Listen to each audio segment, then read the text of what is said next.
somewhere beyond the green edge of the Nile Valley, where the last fields of Egypt give way to stone, gravel, and burning light, there is a silence large enough to swallow an army. The land west of Thebes does not begin with drama, it begins with absence. The river fades behind the traveller, the black soil that feeds Egypt narrows, then breaks, the palms become fewer, the canals vanish. The sound of water becomes a memory carried in jars, skins, and human anxiety. Ahead lies a world where distance itself becomes an enemy, where a line of men can move for days and still seem not to have moved at all, and where the wind can erase a footprint before the person who made it has disappeared from view. In this landscape, more than 2,500 years ago, one of the strangest stories in ancient history is said to have unfolded the vanishing of the army of King Cambyses II, ruler of Persia, conqueror of Egypt, heir to the empire of Cyrus the Great. The story comes down with the force of a nightmare. A Persian king, newly master of Egypt, sends a massive force into the western desert. Their target is a remote sacred place, the Oracle of Amun, known to Greek writers as the Oracle of the Ammonians. The number given is enormous, 50,000 men. They march away from the Nile, away from the cities, away from the granaries and harbours and temples that make Egypt feel eternal. They enter the desert, and then, according to the ancient tradition, they never return. No survivors stagger back to tell the king what happened, no triumphant report arrives, no captured shrine is displayed, no enemy city falls. Instead, there is only a rumour from the desert people a great storm rises, a violent wind from the south drives walls of sand across the route, and the army is buried alive beneath the dunes. The men vanish so completely that the desert seems not merely to have killed them, but to have removed them from history. It is a story designed to linger in the mind because it joins several fears at once: imperial arrogance, divine revenge, the terror of an unmapped landscape, and the fragility of human order before nature. An army is supposed to be the opposite of helplessness. It carries weapons, commanders, discipline, animals, supplies, banners, and the authority of a king. It moves as a system, a human machine built for conquest. Yet in this tale, that machine breaks not on a battlefield, but in empty space. The enemy is not a rival empire, but heat, thirst, wind, and perhaps something even more dangerous, a political truth too humiliating to preserve openly. That is why the lost army of Cambyses has never belonged only to archaeology. It belongs to the borderland between memory and propaganda, between what ancient writers reported and what modern evidence can bear. Before we go deeper, take a moment to like the video and subscribe, if this is the kind of history and mystery you enjoy. Because this is not simply the tale of men swallowed by sand. It is the story of how an empire tried to rule Egypt, how an Egyptian desert may have resisted that rule, and how a disaster can become a legend when the people who survive it have reasons to change the ending. Cambyses II is not an obscure figure in the ancient world. He is the son of Cyrus the Great, the founder of the Achaemenid Persian Empire, and he inherits a realm already larger than anything the Near East has previously known. Persia has swallowed kingdoms, reorganized regions, and learned to govern diversity on a scale that earlier conquerors could scarcely imagine. But Egypt is different. Egypt is old in a way Persia is not. Its temples hold memories stretching back through dynasties. Pyramids, sacred lakes, divine kingship, local priesthoods, and a geography so distinctive that foreign rulers often find it easier to conquer Egypt than to fully possess it.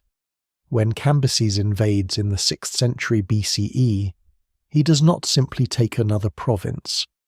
He steps into a land where kingship is theological, where a ruler must be more than a commander, and where legitimacy is built in stone, ritual, and memory. The Western Desert, too, is not empty in the simple way outsiders sometimes imagine. It is not a blank space beside civilization. It is a harsh, living frontier threaded by oases, caravan routes, wells, shrines, and local powers. To those who know it, the desert has paths. To those who do not, it becomes a trap. The army in the legend is said to move toward the world of the Ammonians, toward a sacred oracle whose voice carries weight far beyond its remote location. The oasis sanctuary stands at the edge of different worlds: Egyptian religion, Libyan desert culture, caravan movement, and later Greek fascination. To attack such a place is not just a military act. It is an insult aimed at divine authority, local autonomy, and the invisible networks that hold desert society together. What makes the story so powerful is that it seems, at first, almost complete.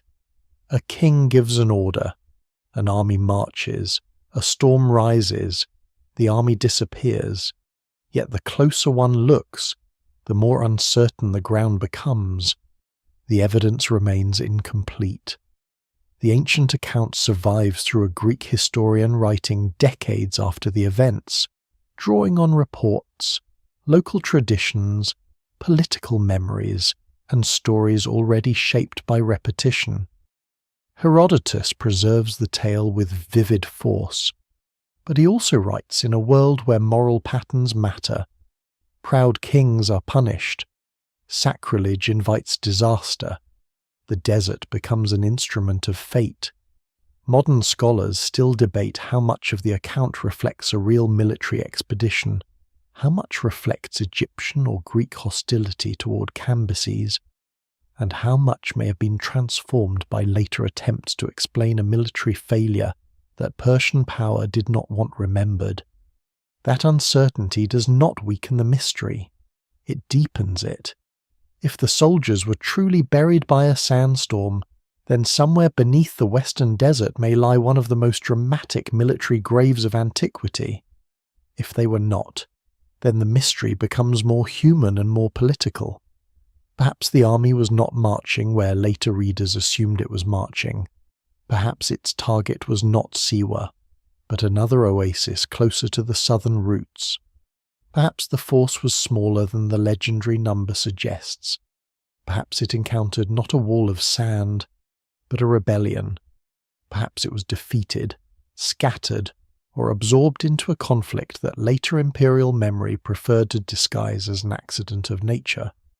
No single explanation fully accounts for all the details, and that is precisely why the Lost Army continues to draw explorers, historians, documentary makers, and dreamers into the same dangerous question: what really happened after those soldiers left the Nile? The number itself, 50,000, has the feel of ancient magnitude. It may preserve a memory of a large expedition, but it also serves the story as a measure of astonishment. A patrol can vanish, a caravan can vanish, a detachment can be ambushed, lost, or forgotten. But 50,000 men are meant to be visible, noisy, hungry, difficult to hide, and almost impossible to erase. They require water in staggering quantities. They consume food rapidly. They need animals, drivers, camp followers, guides, and rest points. In desert conditions, their size becomes not merely strength but danger. Every added soldier is another mouth needing water. Every beast of burden is both a necessity and a liability. The tale works because the scale is almost impossible. And yet the ancient world is full of stories in which kings command impossible things and expect geography to obey. To imagine the beginning of the march is to imagine a slow separation from everything that makes Egypt survivable. The Nile behind them is more than a river. It is the organizing principle of an entire civilization. It gives direction, fertility, transport, rhythm, and reassurance. Along its banks, one can measure distance by settlements, temples, fields, and river bends. In the desert, distance becomes abstract. The horizon refuses to come closer. Rock plateaus rise like the backs of buried beasts. Sand sheets shift in the wind. Heat vibrates above the ground. At night, cold arrives with surprising sharpness. The stars are brilliant, but stars do not fill water skins. The men who march west carry the empire with them, yet each day that empire becomes less useful. A royal order can begin a journey. It cannot make a dry well wet. There is a lesser-known detail hidden in the larger mystery. The desert routes west of the Nile were not one road but a network of possibilities, and small differences in route could change the entire interpretation of the legend. A departure from Thebes may point not only toward the far oracle later associated with Siwa, but also toward the southern oases such as Karga and Dakhla, places deeply connected to Egyptian life, trade, religion, and political control. This matters because archaeology has brought new attention to Dakhla Oasis and to the shadowy figure of Petubastis IV, an Egyptian ruler associated with resistance to Persian domination. What survives in the record suggests that the Western Desert was not merely scenery for a natural disaster.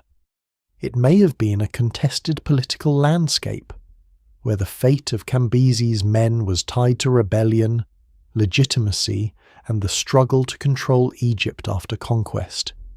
For now, at the beginning, the army is still only a dark line entering brightness. The soldiers do not yet know whether they are marching into weather, war, or legend.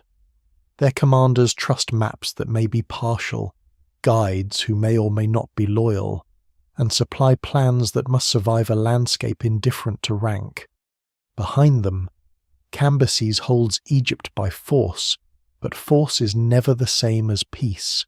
Around them, the desert watches without expression. Ahead of them are oases, gods, rivals, and stories not yet formed. Centuries later, the account will harden into a vision of men swallowed by a storm. Much later still, scholars will return to the same story and ask whether the sandstorm was the event itself or the cover placed over something more embarrassing to empire. Between those possibilities lies the true power of the lost army, not that it disappeared once, but that it keeps disappearing every time history tries to hold it still. The story survives because one man wrote it down, and because he wrote it in a way that refuses to leave the imagination. Herodotus does not give the lost army as a dry military note, not as a line in a royal inscription, not as an administrative record of men and supplies. He gives it as a tale carried out of the desert by people who claim to know what happened beyond the reach of ordinary witnesses. That matters from the first moment. The lost army is not preserved in Persian archives. It is not carved into a victory monument. It does not come to us from the hand of Cambyses himself or from the commanders who supposedly led the expedition. It comes through Herodotus, a Greek writer working in the 5th century BCE, trying to gather the causes, stories, memories, and contradictions of a world still shaken by the wars between Greece and Persia. His account is precious because without it, the lost army might scarcely exist at all. It is dangerous because with it, the story becomes so vivid that later generations are tempted to mistake vividness for certainty. Herodotus says Cambyses, after conquering Egypt, planned several campaigns. One was directed south against Ethiopia, another was directed west, against the Ammonians, whose oracle he wished to destroy. The king, in this account, divides his forces and sends 50,000 men from Thebes into the desert. Their task is severe and symbolic to enslave the Ammonians and burn the oracle, associated with Zeus by the Greeks and Amun by the Egyptians. The army reaches a place called Oasis, described as inhabited by people with connections to Samos, and then continues across the sand. After that, the human trail breaks. The Ammonians later say that while the Persians are taking their midday meal, a great and deadly wind rises from the south, bringing such a mass of sand that the men are overwhelmed and buried.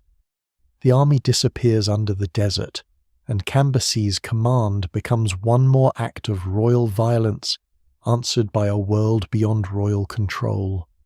It is a compact story, but every part of it is loaded. The march begins from Thebes, one of the great sacred centres of Egypt. The target is not merely a settlement, but an oracle, a place where a divine will is believed to speak.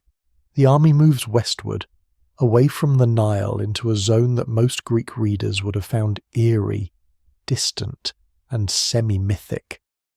Then comes the punishment, a wind from the south, a desert force as sudden as divine judgment.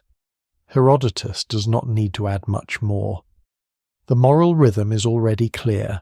A foreign king, portrayed elsewhere in his work as unstable and impious, attacks a holy place. The desert answers. For listeners in the ancient world, this is not just geography, it is meaning. Yet the meaning is exactly where caution begins. Herodotus is often called the father of history, but ancient history in his hands is not modern archival reconstruction. He listens, compares, doubts, reports variants, and sometimes openly admits when he does not believe a story. He is curious and unusually wide-ranging, but he also inherits oral traditions shaped by politics, local pride, hostility, religious interpretation, and the sheer pleasure of storytelling. His account of Cambyses is especially complicated. Egyptian priests and Greek informants had strong reasons to remember Cambyses as a destructive foreign ruler. Persian imperial memory had reasons to minimize failures. Local desert communities had reasons to frame events around their own sanctuaries and survival. What reaches Herodotus may already be layered a real expedition, a real military disaster, an Egyptian judgment on a Persian king, and a dramatic explanation that turns political defeat into cosmic justice. Scholars still debate how to read him here. Some treat the account as a distorted but meaningful memory of an actual campaign into the western desert. Others question the scale, the route, and even the traditional identification of the target.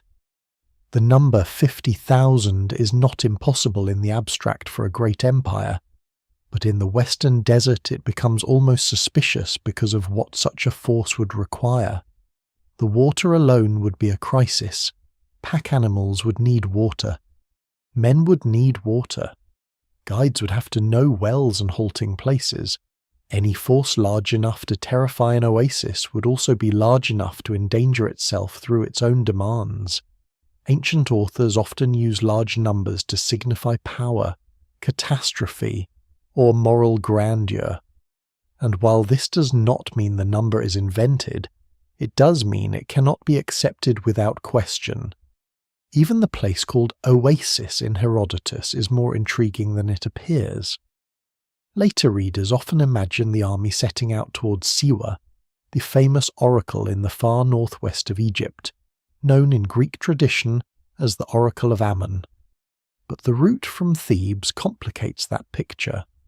West of Thebes and along the desert's internal roads lie other oases, including Karga and Dakhla, both deeply connected to Egypt and both far more relevant to a route beginning in Upper Egypt.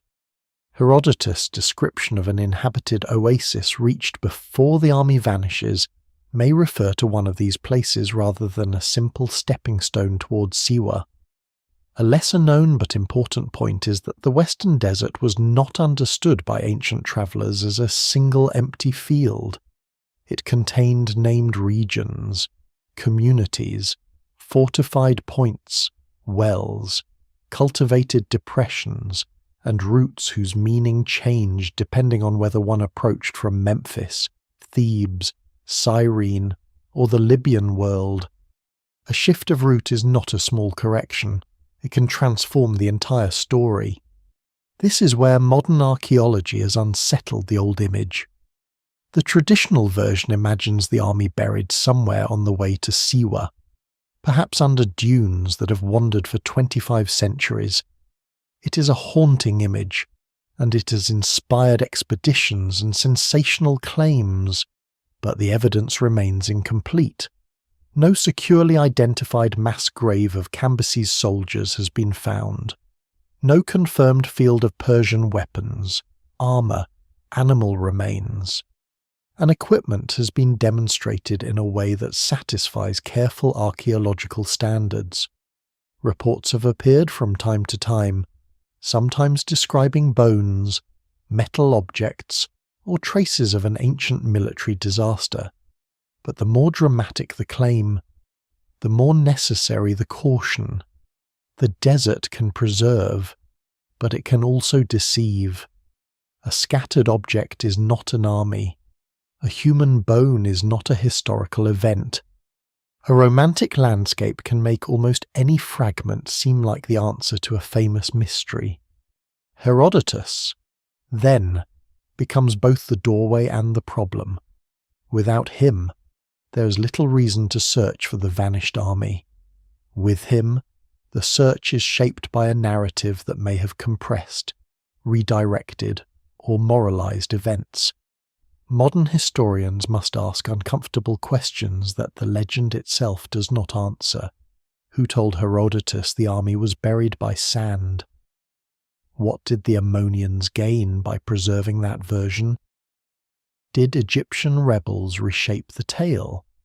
Did Persian authorities prefer a natural disaster to the admission of defeat? Did later storytellers confuse one oasis route with another? Was the campaign against the Oracle a symbolic memory attached to a different military action in the desert? No single explanation fully accounts for this, because the account is not a simple window. It is a polished surface, reflecting real light, but also the face of the person looking into it. Cambyses himself complicates the record further. In Greek and Egyptian hostile traditions, he becomes a violent, sacrilegious ruler, a king who insults gods and loses control of his judgment. Some of these stories may preserve real tensions after the Persian conquest. Others may be exaggerated by opponents who wanted the foreign king to appear monstrous. Modern scholarship is more cautious. Cambyses conquered Egypt, ruled it as part of the Persian Empire, and likely participated in Egyptian royal forms to some degree, as other foreign rulers had to do. But conquest creates wounds, and wounds create stories. If Cambyses sent troops into the desert, the expedition occurred not in a neutral landscape but in a newly conquered country where loyalty could not be assumed. A king may command silence more easily than he commands belief. The most haunting part of Herodotus's account is not only that the army vanishes, it is that the vanishing is reported from the viewpoint of those who were not swallowed. The dead, if dead they were, leave no testimony. The Persians leave no clear confession. The desert leaves no neat archive. What survives is a story told around an absence. It crosses languages, cultures, and generations before it reaches writing. By the time it becomes history, it has already become memory. By the time modern readers encounter it, it has already become legend. The task is not to strip away the mystery as though only one hard fact lies underneath. The task is to hold several possibilities at once, that Cambyses may really have sent troops westward, that some disaster may really have occurred, that sandstorm, rebellion, logistics, and propaganda may all have touched the story, and that Herodotus, in preserving it, gave the world not a solved case, but one of antiquity's most enduring questions. To understand why an army might be sent into the western desert at all, the story has to return to the moment when Persia enters Egypt, not as a visitor or trading partner, but as a conquering power. Cambyses II does not arrive in a small, isolated kingdom. He arrives at the edge of one of the oldest political worlds on Earth, a land whose temples have already watched empires rise and vanish beyond their borders. Egypt in the 6th century BCE is no longer the Egypt of the Great Pyramid builders, but it is still rich, sacred, strategically placed, and fiercely conscious of its own age. Its kingship is wrapped in theology, its priesthoods guard ancient cults. Its scribes preserve memory with a confidence few cultures can match. Any foreign ruler who takes Egypt must learn quickly that conquest by battle is only the beginning. To hold Egypt, he must also enter the language of Egyptian legitimacy. Cambyses inherits from Cyrus the Great a vast and ambitious empire. Persia has already moved across the Near East with extraordinary speed, absorbing Media, Lydia, Babylon, and many smaller powers into a single imperial structure. This empire is not simply a loose chain of conquered lands. It develops systems of administration, taxation, roads, garrisons, local elites, royal representatives, and symbolic authority. It is flexible when flexibility serves power, and ruthless when resistance threatens order. Egypt, however, remains a prize of unusual importance. It controls the Lower Nile, access to the Eastern Mediterranean, routes toward Africa, and a symbolic prestige that no newly risen empire can ignore. For a Persian king seeking to complete his father's work, Egypt is both a target and a test. The conquest takes place in 525 BCE, when Cambyses faces the Egyptian pharaoh Psamtik III, the last ruler of the 26th dynasty. The decisive struggle is usually associated with Pelusium, the gateway on Egypt's northeastern frontier, where armies entering from Asia have often had to force their way into the delta. The details of the campaign come through later sources and remain imperfect, but the broad outcome is clear: Egypt falls, Memphis is taken, and Cambyses becomes ruler of the land. Egyptian resistance does not vanish in a single instant, but the old dynasty is broken. Psamtik III is captured, and Persia adds Egypt to its imperial world. What survives in the record suggests a conquest that is swift in its political result, but far more complicated in its aftermath. For Cambyses, victory creates a difficult transformation. He must cease to be merely the foreign conqueror and become, at least officially, the king of Egypt. This is not a decorative matter. Egyptian kingship is not understood as ordinary rule. The pharaoh maintains cosmic order, honors the gods, supports the temples, and appears within a sacred tradition that reaches back beyond living memory. Foreign rulers before and after Cambyses often adopt Egyptian titles and imagery, because without them, power remains incomplete. Cambyses seems to have taken on royal Egyptian forms, and some evidence suggests he was recognized in official contexts as a legitimate pharaoh. Yet the evidence remains incomplete, and the picture is uneven. Greek tradition paints him as violently hostile to Egyptian religion, while Egyptian and Persian realities were probably more complicated than that. A conqueror may damage some institutions and support others. He may offend certain priesthoods while cooperating with different local powers. Ancient memory tends to simplify, government rarely does. This tension is crucial because the Lost Army story grows from the image of Cambyses as a king at war not only with men, but with sacred places.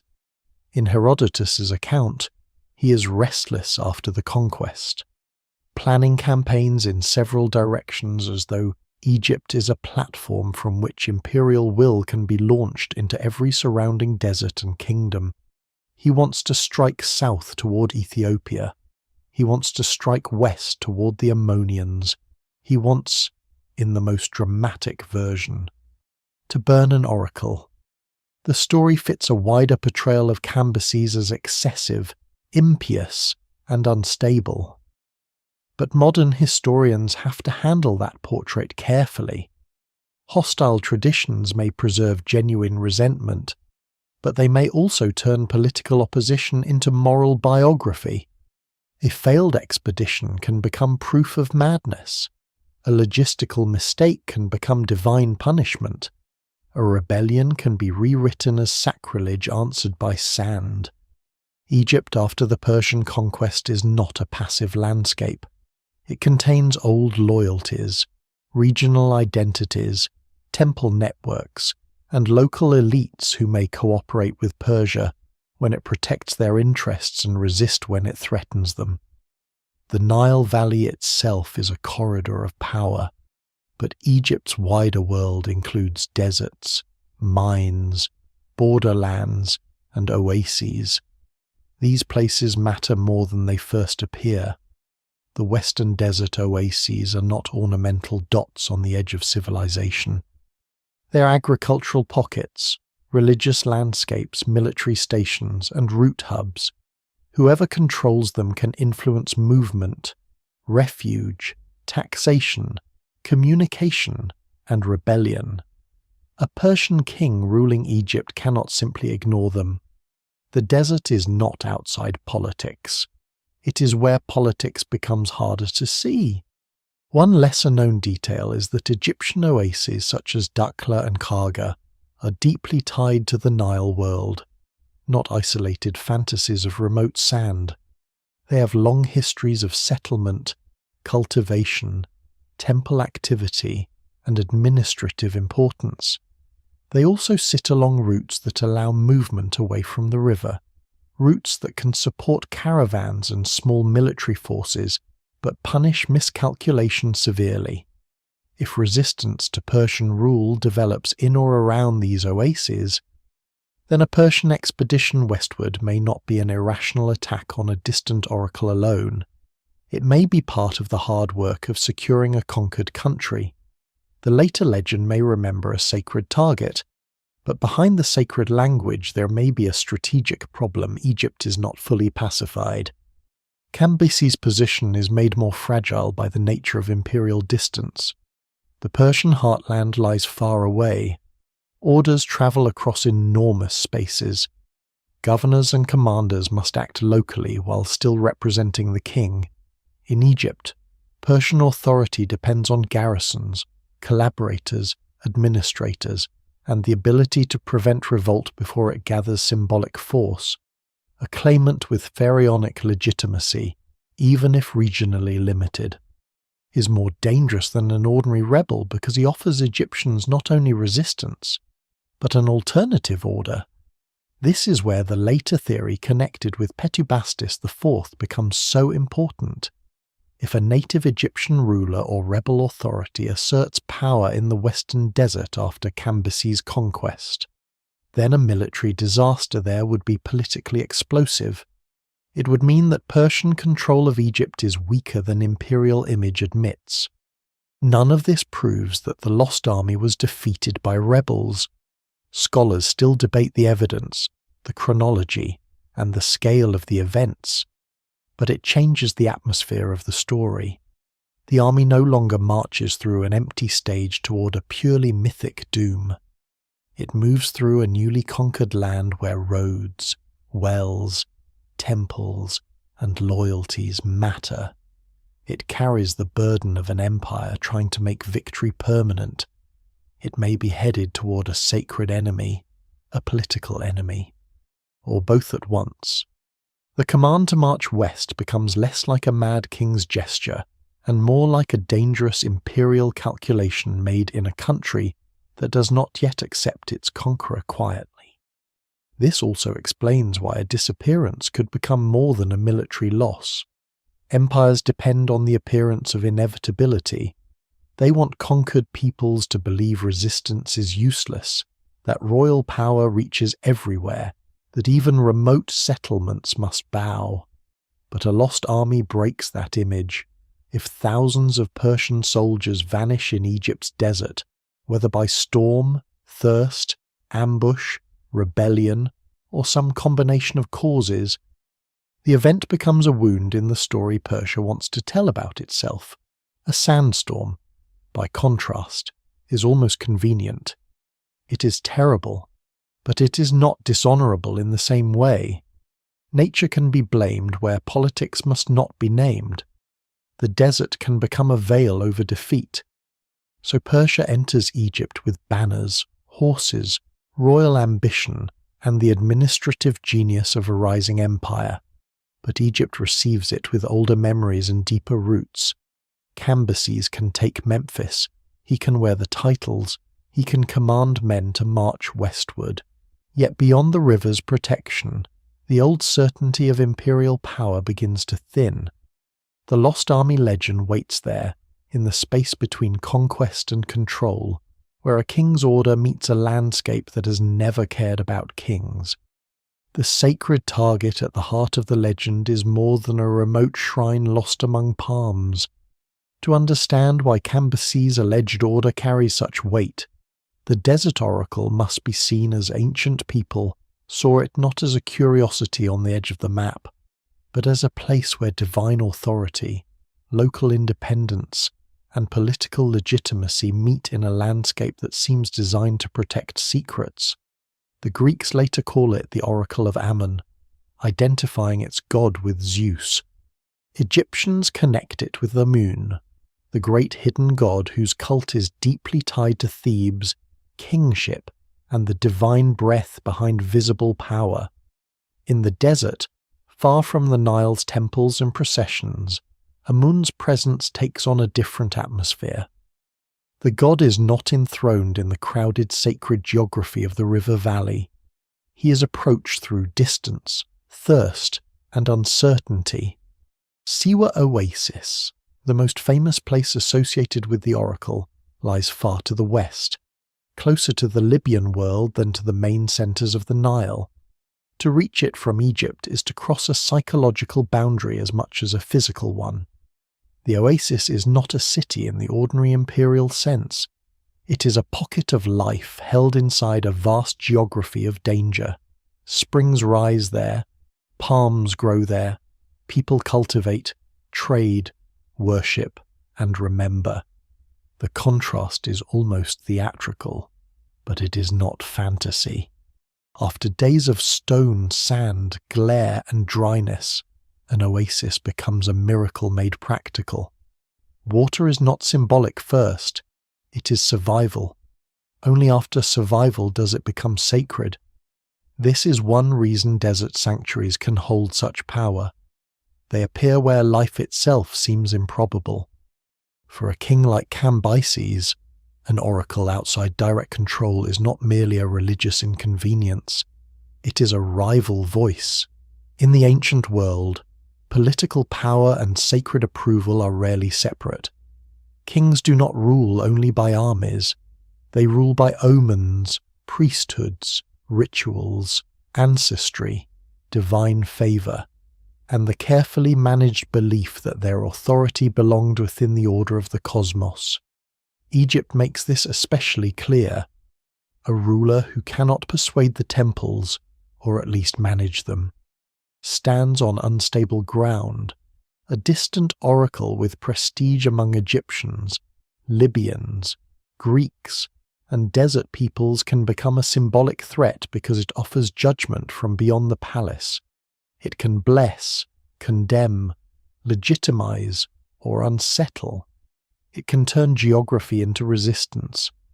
Herodotus presents Cambyses' desire to attack the Ammonians and burn their oracle as part of a wider pattern of royal excess. In that tradition, the king does not merely want military submission, he wants to punish a sacred place. This detail gives the lost army story its moral charge. An ordinary campaign gone wrong is tragic, but an expedition against an oracle that vanishes in a storm becomes something closer to divine irony. The target itself shapes the interpretation. If the army is swallowed before reaching the shrine, the message seems almost too perfect. The god does not need walls, soldiers, or weapons. The desert is defense enough. Yet modern caution is necessary. The evidence remains incomplete, and it is difficult to know whether Cambyses truly intended to destroy the Siwa oracle, whether Herodotus' informants shaped the story to make him appear impious, or whether a different conflict in the oases was later attached to the famous name of Amun. That uncertainty is not a small problem. It sits at the center of the entire mystery.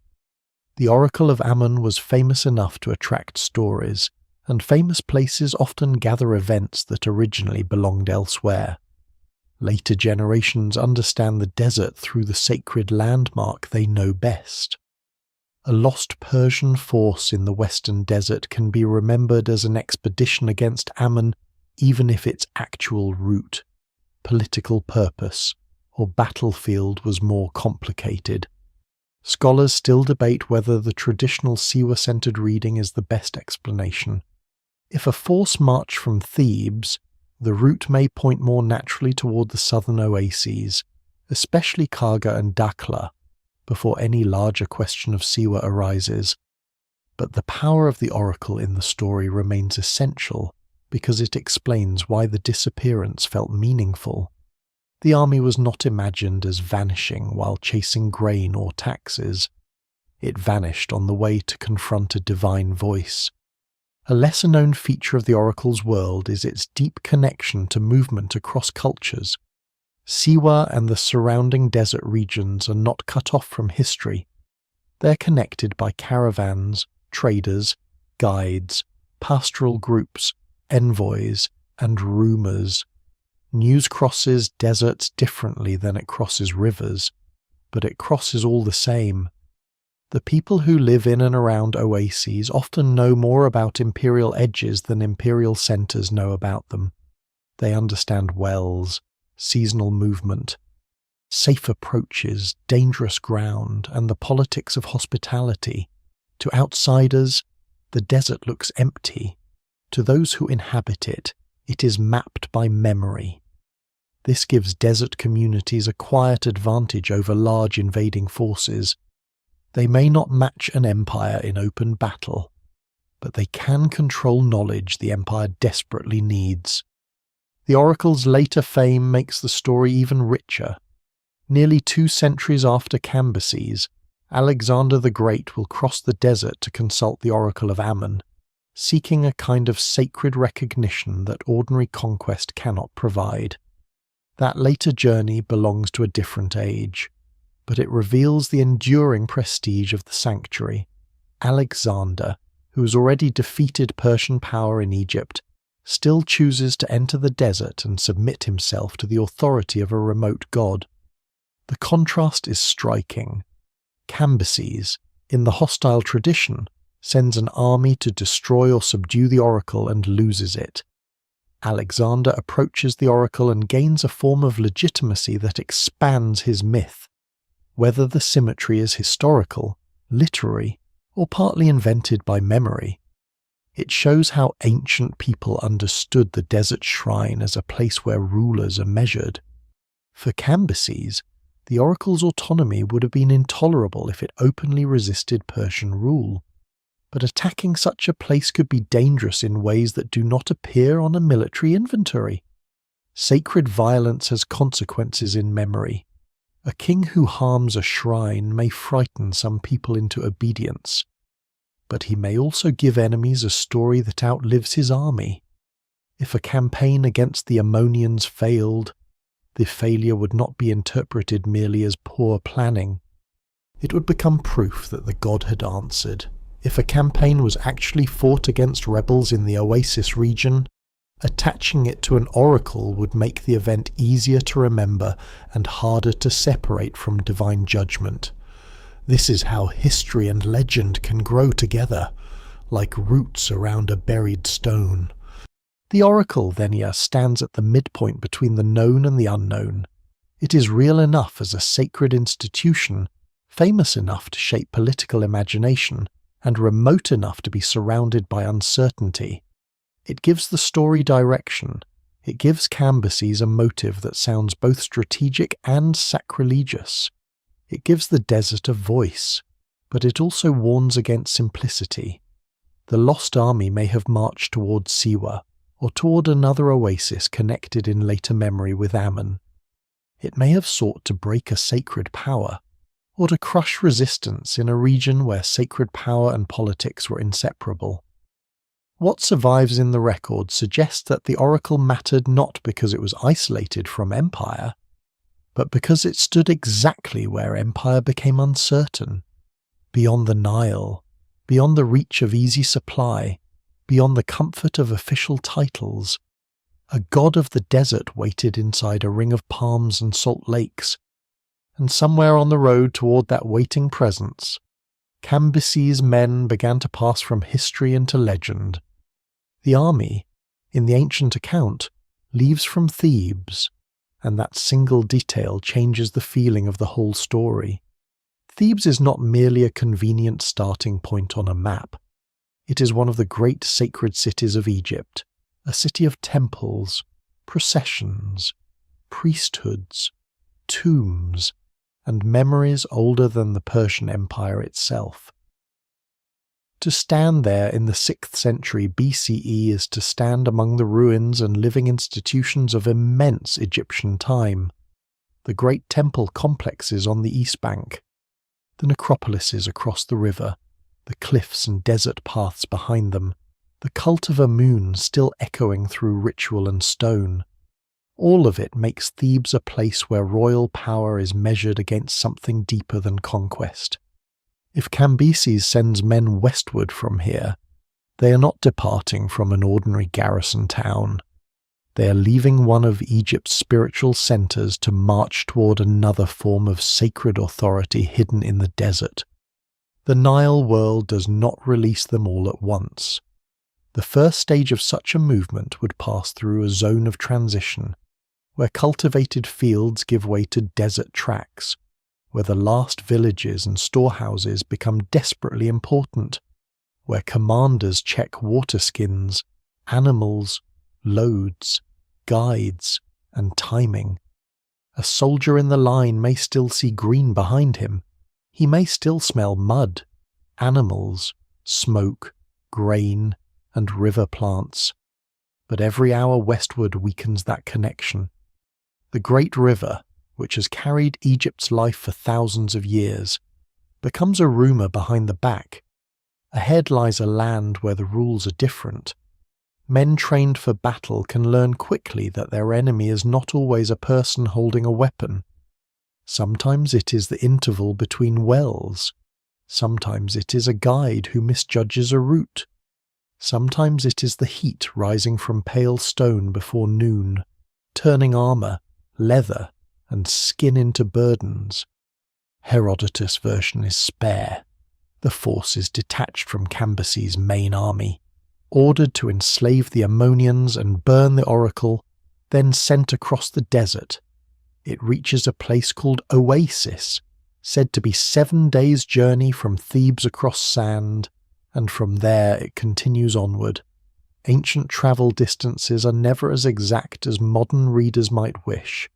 A day's journey depends on terrain, season, animals, load, discipline, water, and fear. Still, the mention of 7 days is suggestive. It gives the story a rhythm of endurance. This is not a quick raid beyond the city walls.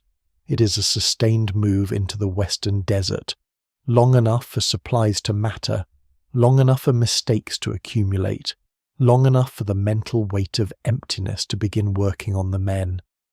The traditional imagination often draws a straight line from Thebes towards Siwa, but the desert resists straight lines. Routes follow wells, depressions, known halting points, and inherited knowledge. A commander cannot simply point west and march. Even a powerful army must obey geography. From Thebes, a plausible movement into the desert would bring attention to the southern oasis chain, especially Karga and Dakhla, rather than only to the distant sanctuary of Siwa. Karga lies west of the Nile, large and strategically placed, connected to ancient roads and later heavily used as a route between the Nile Valley and the deeper desert. Dakhla lies farther west, fertile in pockets, old in occupation, and increasingly important in modern interpretations of the Cambyses legend. If Herodotus' oasis is connected to these regions, the army's path may be less like a heroic dash toward the far northwest, and more like a military movement through an inhabited frontier. This matters because an army passing through oases does not simply pass through nature, it passes through human networks. Oases have wells, fields, shrines, houses, local authorities, workers, guides, and people whose loyalties may not belong to Persia. The men of Cambyses would need cooperation or coercion at each step. They would need information about water, the next halt, the state of the route, the presence of hostile groups, and the condition of animals. Desert communities might help them, mislead them, resist them, or simply vanish before them. The evidence remains incomplete, but the political setting makes one thing clear. A Persian force in the western desert is not moving through a neutral wilderness.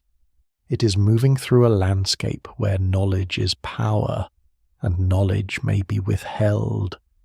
The physical experience of the march would be grinding even before disaster.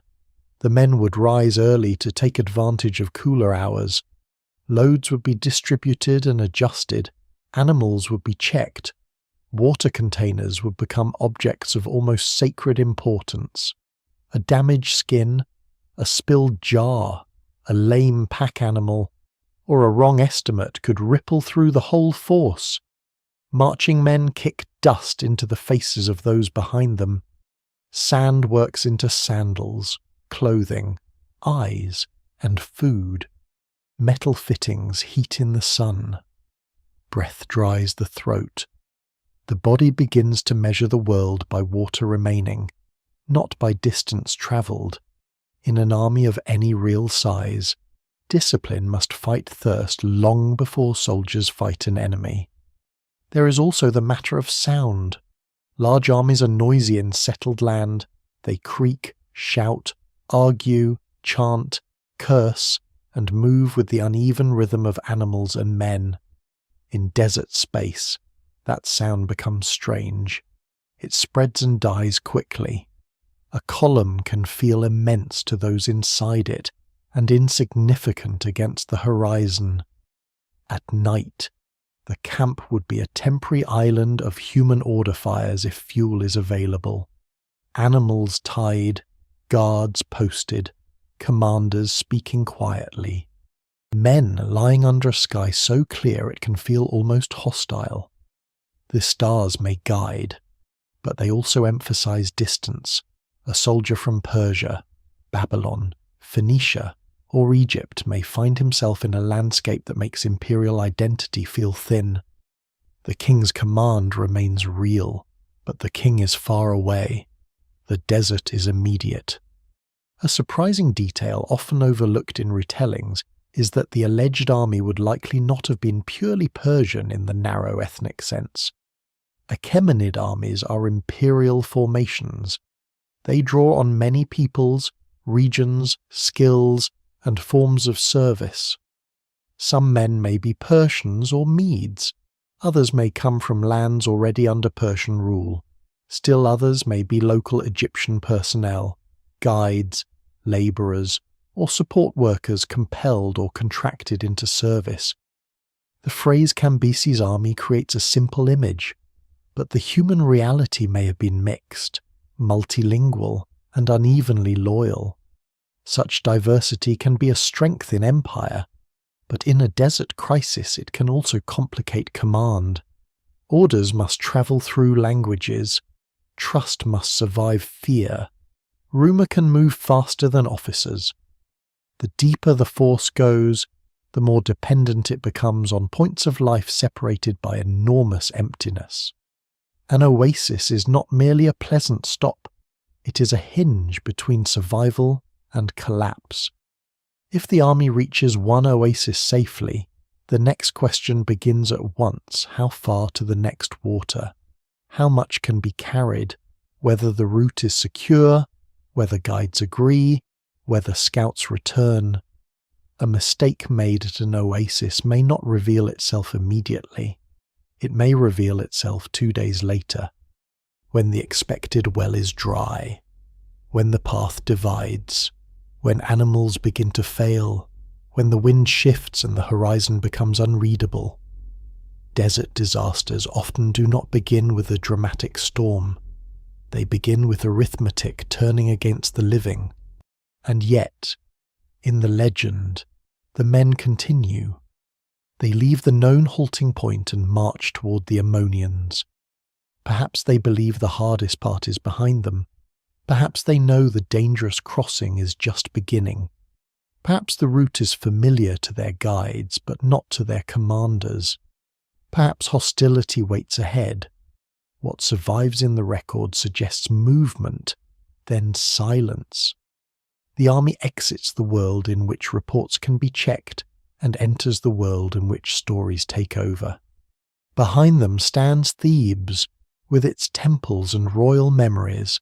Ahead lies the oracle, or the oases, or rebellion, or weather, or all of these woven together.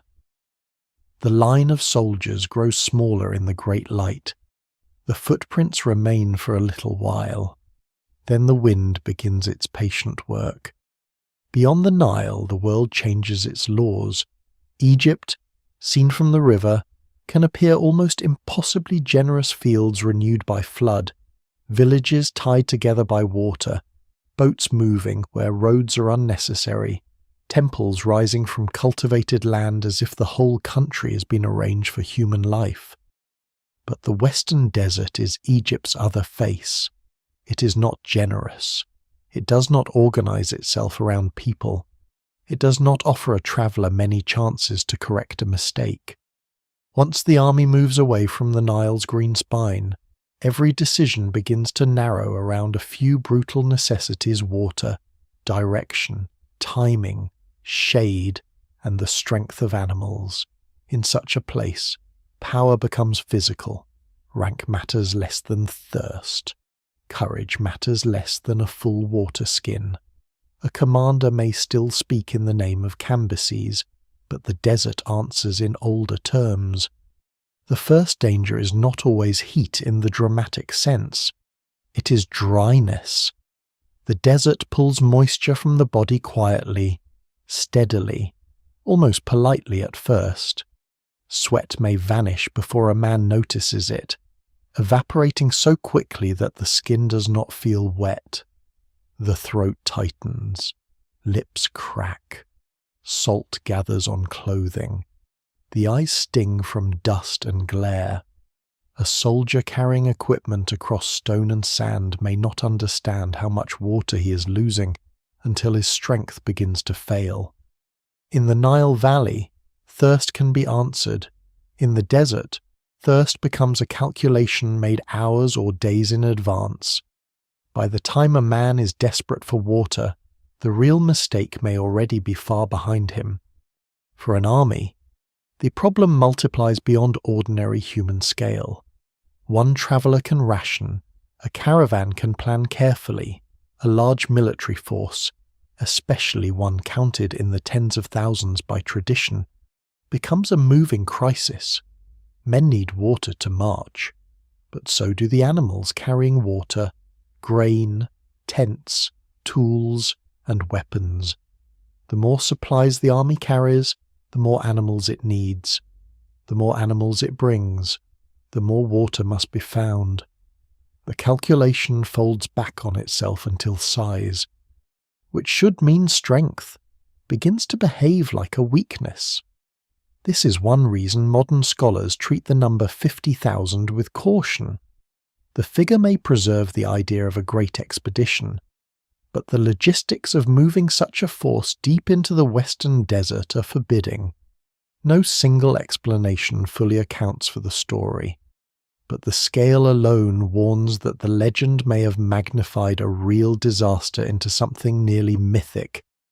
The land itself does not remain the same underfoot. There are gravel plains where marching is easier, but shade is almost non-existent. There are limestone plateaus that lift the traveller into harsh light. There are dunes that look soft from far away and punishing when crossed, draining strength from legs and animals with every step. There are depressions where oases gather, sometimes green and inhabited, sometimes edged by salt, mud, insects, and difficult ground. There are dry valleys that can mislead the eye into imagining a former river where no present water remains. A route through the desert is not simply a line drawn across emptiness. It is a sequence of tolerable surfaces, known wells, remembered landmarks, and negotiated risks. Navigation is its own form of survival. In a fertile country, a road can be reinforced by habit fields, houses, shrines, canals, and the movement of others.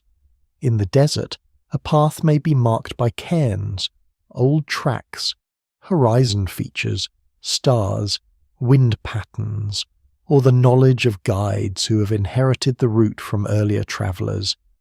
But even accurate knowledge can be fragile. A sandstorm can hide landmarks. A haze can flatten distance. Heat shimmer can distort the horizon until rock and sky seem to move.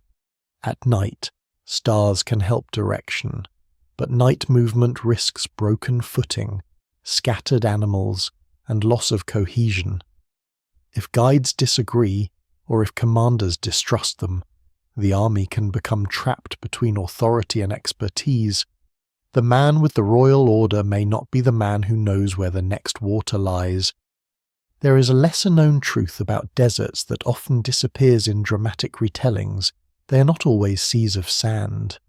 Much of Egypt's western desert is stone, gravel, hardpan, escarpment, and exposed bedrock, interrupted by dune fields and depressions. This matters because the image of an army instantly swallowed by towering dunes can be misleading. Sand can bury things, but desert disappearance can happen in many ways. Bodies may be scattered by exposure, animals, later travellers. And time, metal can be reused, wood, leather, and cloth can decay or be carried off. A disaster on stony ground may leave traces far less obvious than a mass burial under one neat blanket of sand. The evidence remains incomplete partly because the desert is vast, but also because ancient catastrophe does not always arrange itself for modern discovery. The oases are the exceptions that make life possible, but they are also traps of dependence. Karga, Dakhla, and other oasis regions are not simply green islands, they are complex human landscapes. Springs and wells support cultivation. Date palms mark human investment over generations. Temples and settlements tie the desert back to the Nile world. But water in an oasis is not infinite in the way a river seems infinite to a marching army. A large force arriving suddenly can strain local resources, frighten inhabitants, and create political tension. If the people of an oasis are loyal, the army may survive the next stage. If they resist, flee, mislead, or destroy supplies, the same oasis can become a place where the expedition's confidence breaks. The psychological effect of the desert is harder to measure but no less real. Men moving through such a landscape lose the ordinary markers of progress. One day resembles another. The horizon stays open and empty. The body grows tired in ways sleep does not easily repair. Dust enters food and water.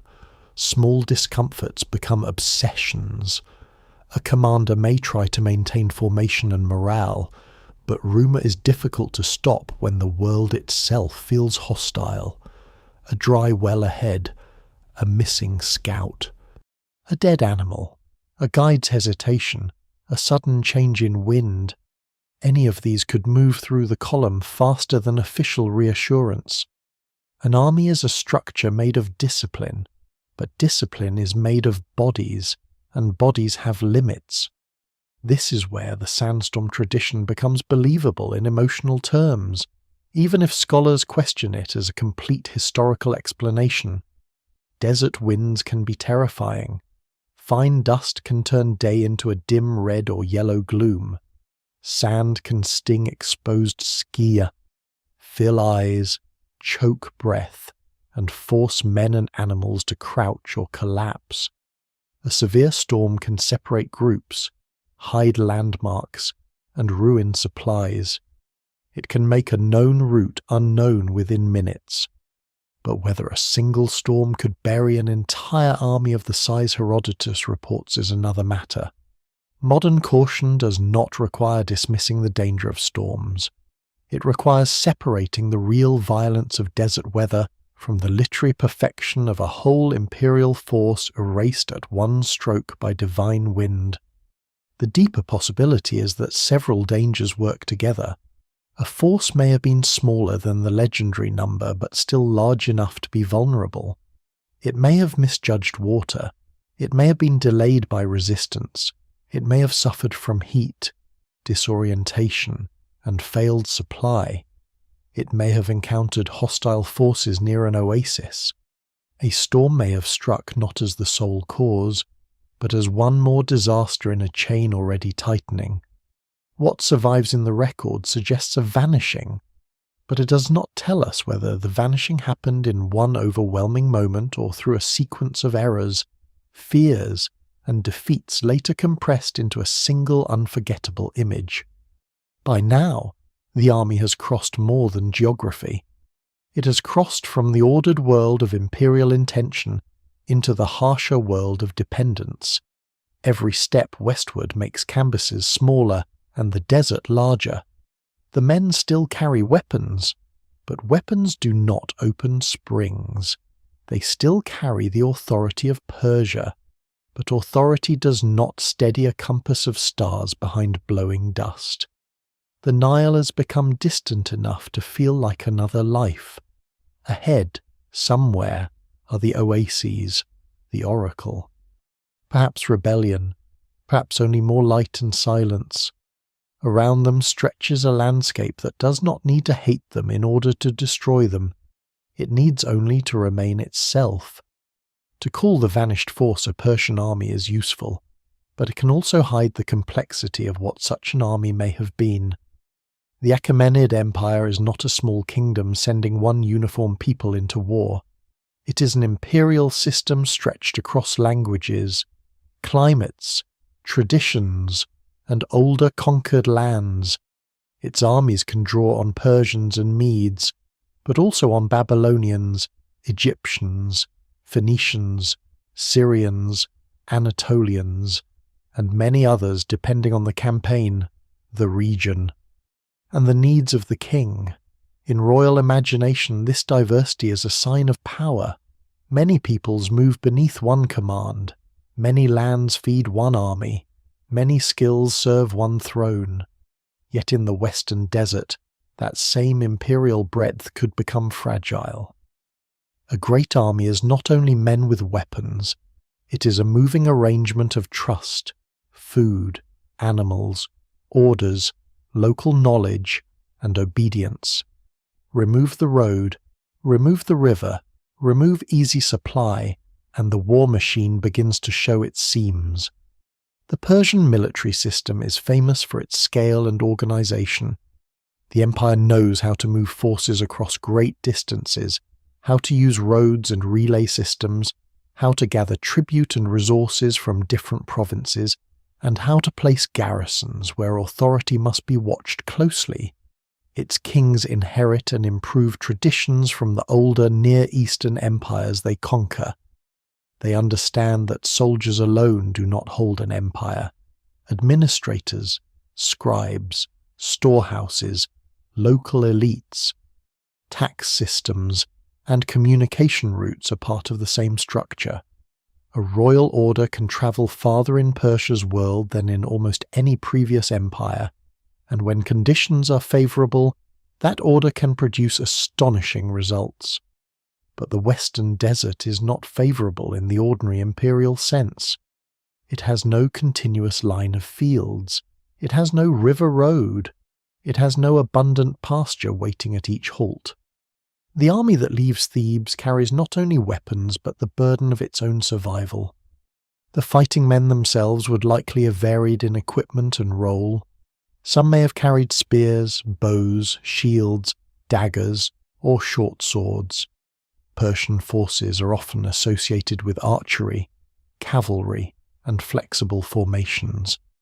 Though the exact composition of this particular expedition remains unknown, a desert column might include infantry, mounted scouts, pack animal handlers, guides, officers, supply workers, and perhaps Egyptian personnel familiar with local routes. If the expedition is truly meant to strike an oasis and destroy a shrine, speed and endurance would matter as much as battlefield strength. If it is meant to suppress resistance, it must be strong enough to intimidate or fight. Either way, what survives in the record suggests a mission that cannot rely on brute force alone. In the desert, even the best equipped soldier becomes dependent on people who may never appear in heroic accounts, the guide who knows a faint track, the handler who keeps animals moving, the quartermaster who measures grain, the scout who returns before the light fails. Command in such a force is both essential and vulnerable. In settled country, officers can use roads, messengers, landmarks, and local settlements to maintain cohesion. In the desert, a long column stretches across distance, dust, and uneven ground.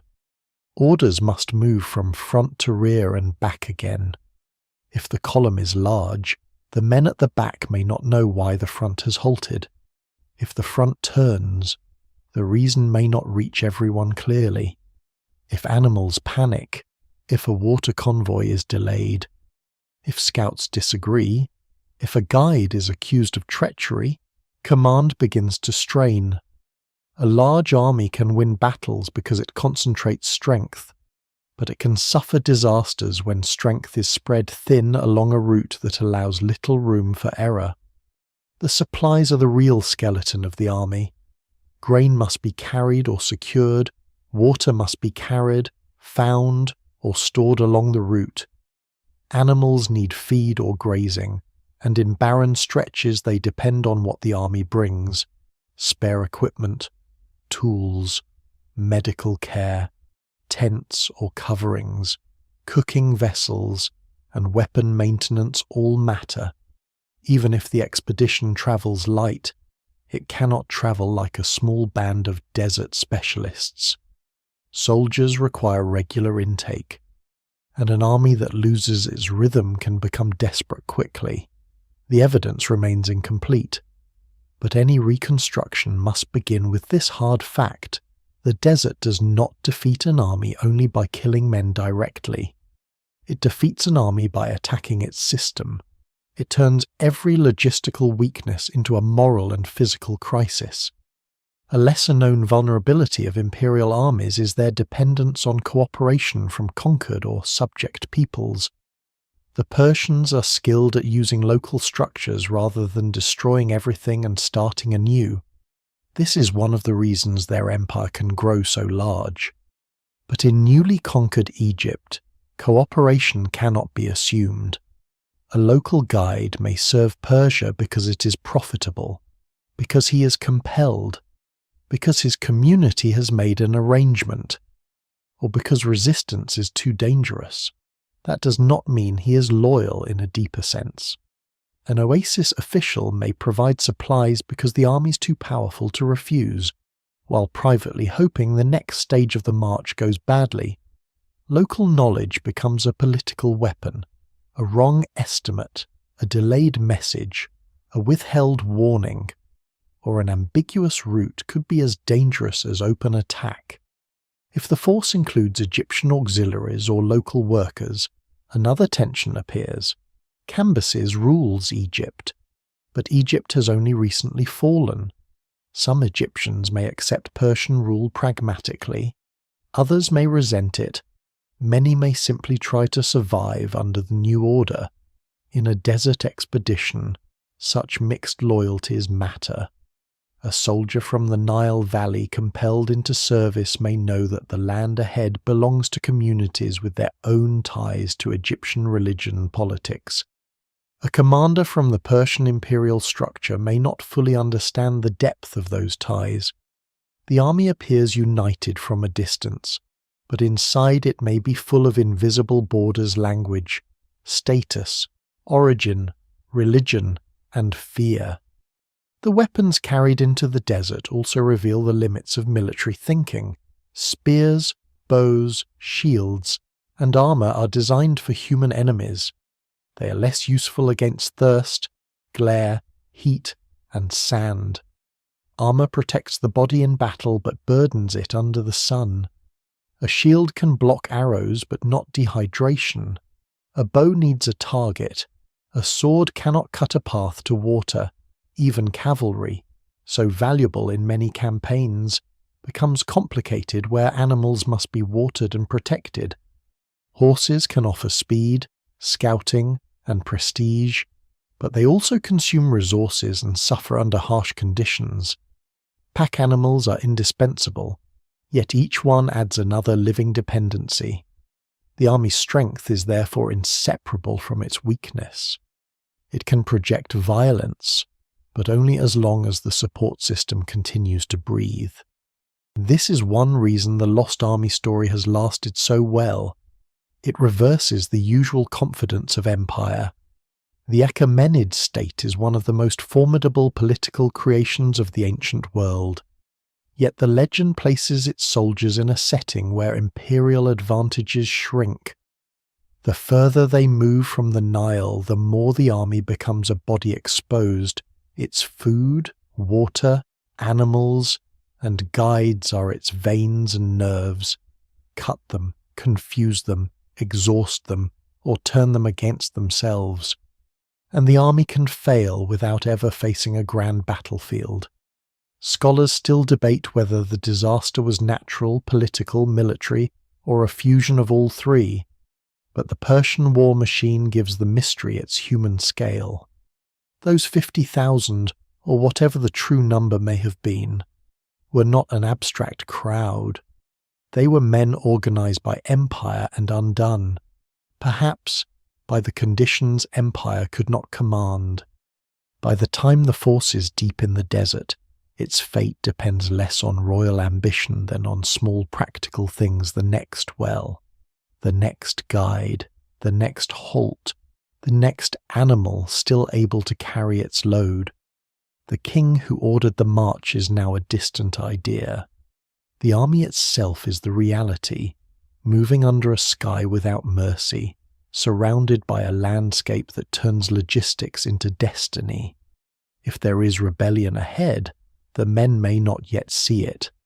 If there is a storm building, they may only feel a change in the wind. If there is a fatal error already made, they may still believe the plan is holding. This is the cruel patience of desert disaster. It can begin long before anyone understands that it has begun. The root is the mystery's hidden skeleton. Without it, the story floats in a wide and almost shapeless desert, pulled toward whatever image the imagination prefers: dunes like waves, helmets under sand, a storm darkening the sun, an army frozen in its last march. But ancient disaster is rarely so simple. Men vanish somewhere, not everywhere. They follow a path, even if the path later disappears. They depend on wells, settlements, guides, landmarks, and decisions made under pressure. To ask what happened to Cambyses' army is therefore also to ask where it went. And this question turns the Western Desert from a backdrop into a map full of competing possibilities. Herodotus gives the starting point as Thebes and says the army reaches a place called Oasis before continuing toward the Ammonians. Later tradition often draws the mind towards Siwa, the famous oracle far to the west, surrounded by salt lakes, palms, springs, and an aura of sacred isolation. Siwa is the place later associated most strongly with Amun in the desert, and so it seems at first like the obvious destination. Yet geography pushes back. A march from Thebes does not naturally unfold as a simple straight road to Siwa. The desert between these points is not a blank page waiting for an army to cross however it chooses. It is broken by ancient routes that bend toward water and habitation. Karga and Dakhla stand out not as minor details, but as major clues. Karga Oasis lies west of the Nile, positioned along routes that have linked the valley to the desert interior for millennia. It is not merely a pool of green in a sea of sand. It is a long depression with settlements, cultivation, and strategic importance. In later periods, roads through Karga become famous as arteries of movement, guarded and used by caravans, officials, soldiers, and travellers. Even before those later formal road systems, the logic of movement is clear. An army leaving Upper Egypt cannot ignore such places. Water dictates the route. The land itself forces strategy to become geography.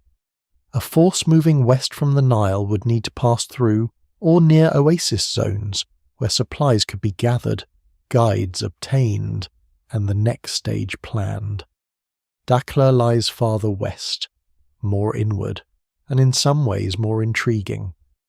Modern archaeological work has made the oasis increasingly important in discussions of the Cambyses mystery, because it suggests a desert world far more politically active than the old sandstorm legend implies. Dakhla is not an empty crossing point.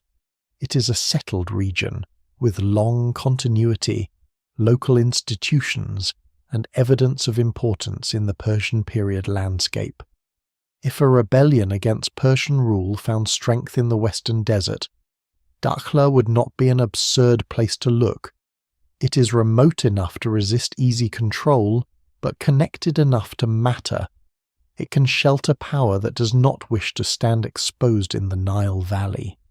It can become a refuge, a base, or a symbolic centre for opposition. This is where route and politics begin to merge. If Herodotus's oasis refers to a southern oasis such as Karga or Dakhla, then the lost army may have been moving through a politically charged corridor rather than simply marching toward distant Siwa. The target may still have been connected in memory with the Ammonians and the Oracle, but the actual movement could have involved suppressing local resistance, securing water routes, or confronting a rebel authority.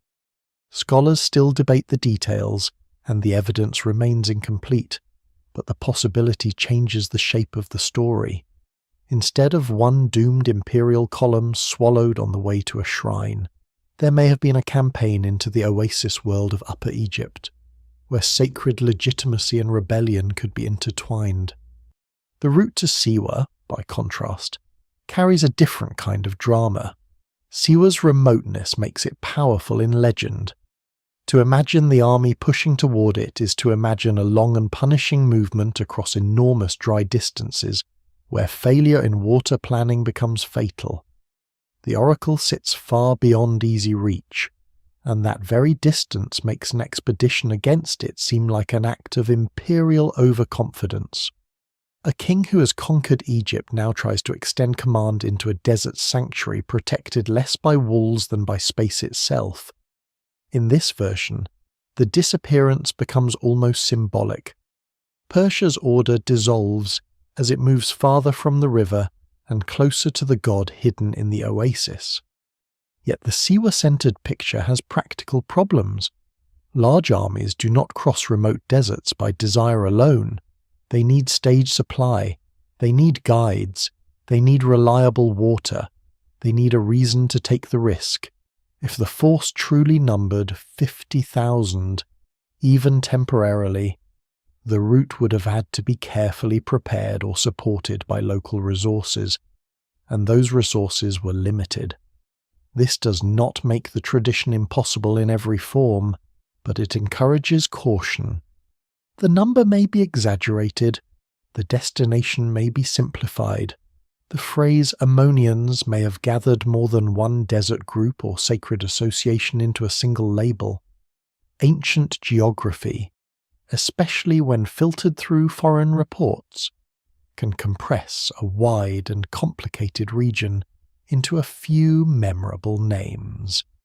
A lesser-known but essential point is that ancient desert routes are often preserved not by pavement, but by repetition. A track exists because people use it, remember it, and teach it. It may be marked by pottery scatters, cairns, wells, temporary camps, animal bones, or small shrines. But if use shifts, if wells fail, if communities move, or if sand and gravel erase surface traces, the route can become difficult to reconstruct. The desert preserves some things with astonishing clarity and destroys others without ceremony. A sandal, a potsherd, a bit of wood, a burial, a metal fitting. Any of these may survive in the right conditions. But the absence of obvious remains does not prove nothing happened. It proves only that the desert has not surrendered evidence in a form modern archaeology can securely identify. Preservation itself is uneven. In dry conditions, organic material can last far longer than it would in wetter climates. Textiles, leather, wood, and human remains may survive if sheltered from disturbance. But exposure on the surface can be destructive. Wind abrades, sun weakens, salt damages. Later travellers disturb, reuse, or remove useful objects. Animals scatter bones, looters, collectors, and treasure seekers can tear evidence from context, turning possible history into fragments without meaning. For a lost army, context is everything. A spearhead alone is not enough. A skull alone is not enough. Even a cluster of objects may belong to another period, another caravan, another garrison, another forgotten tragedy. Archaeology does not simply ask whether something old is present. It asks whether the pattern proves the story. This is why dramatic announcements of discovery must be treated carefully. The idea of finding Cambyses' army is irresistible, a ridge of bones, Persian weapons, men caught where the storm left them. It would be one of the great archaeological images of the ancient world. But irresistible images are not the same as evidence. Claims have appeared, and some have been questioned or rejected because they lacked proper documentation, secure dating, excavation context, or scholarly verification. The desert is famous enough to attract hope, and hope can make fragments speak too loudly. What survives in the record demands a slower kind of listening. Still, the route remains the place where the mystery may one day become sharper. If future evidence is found near Dakhla, it may strengthen the interpretation of a political or military disaster connected with rebellion. If evidence appears along a credible path towards Siwa, the traditional Oracle expedition may regain force.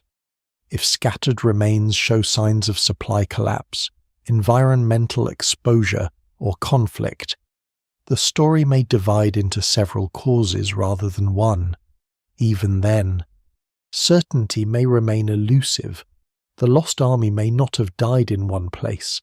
It may have fragmented, with some men killed, others captured, others perishing in retreat, others absorbed into silence. Disappearance is not always a single event.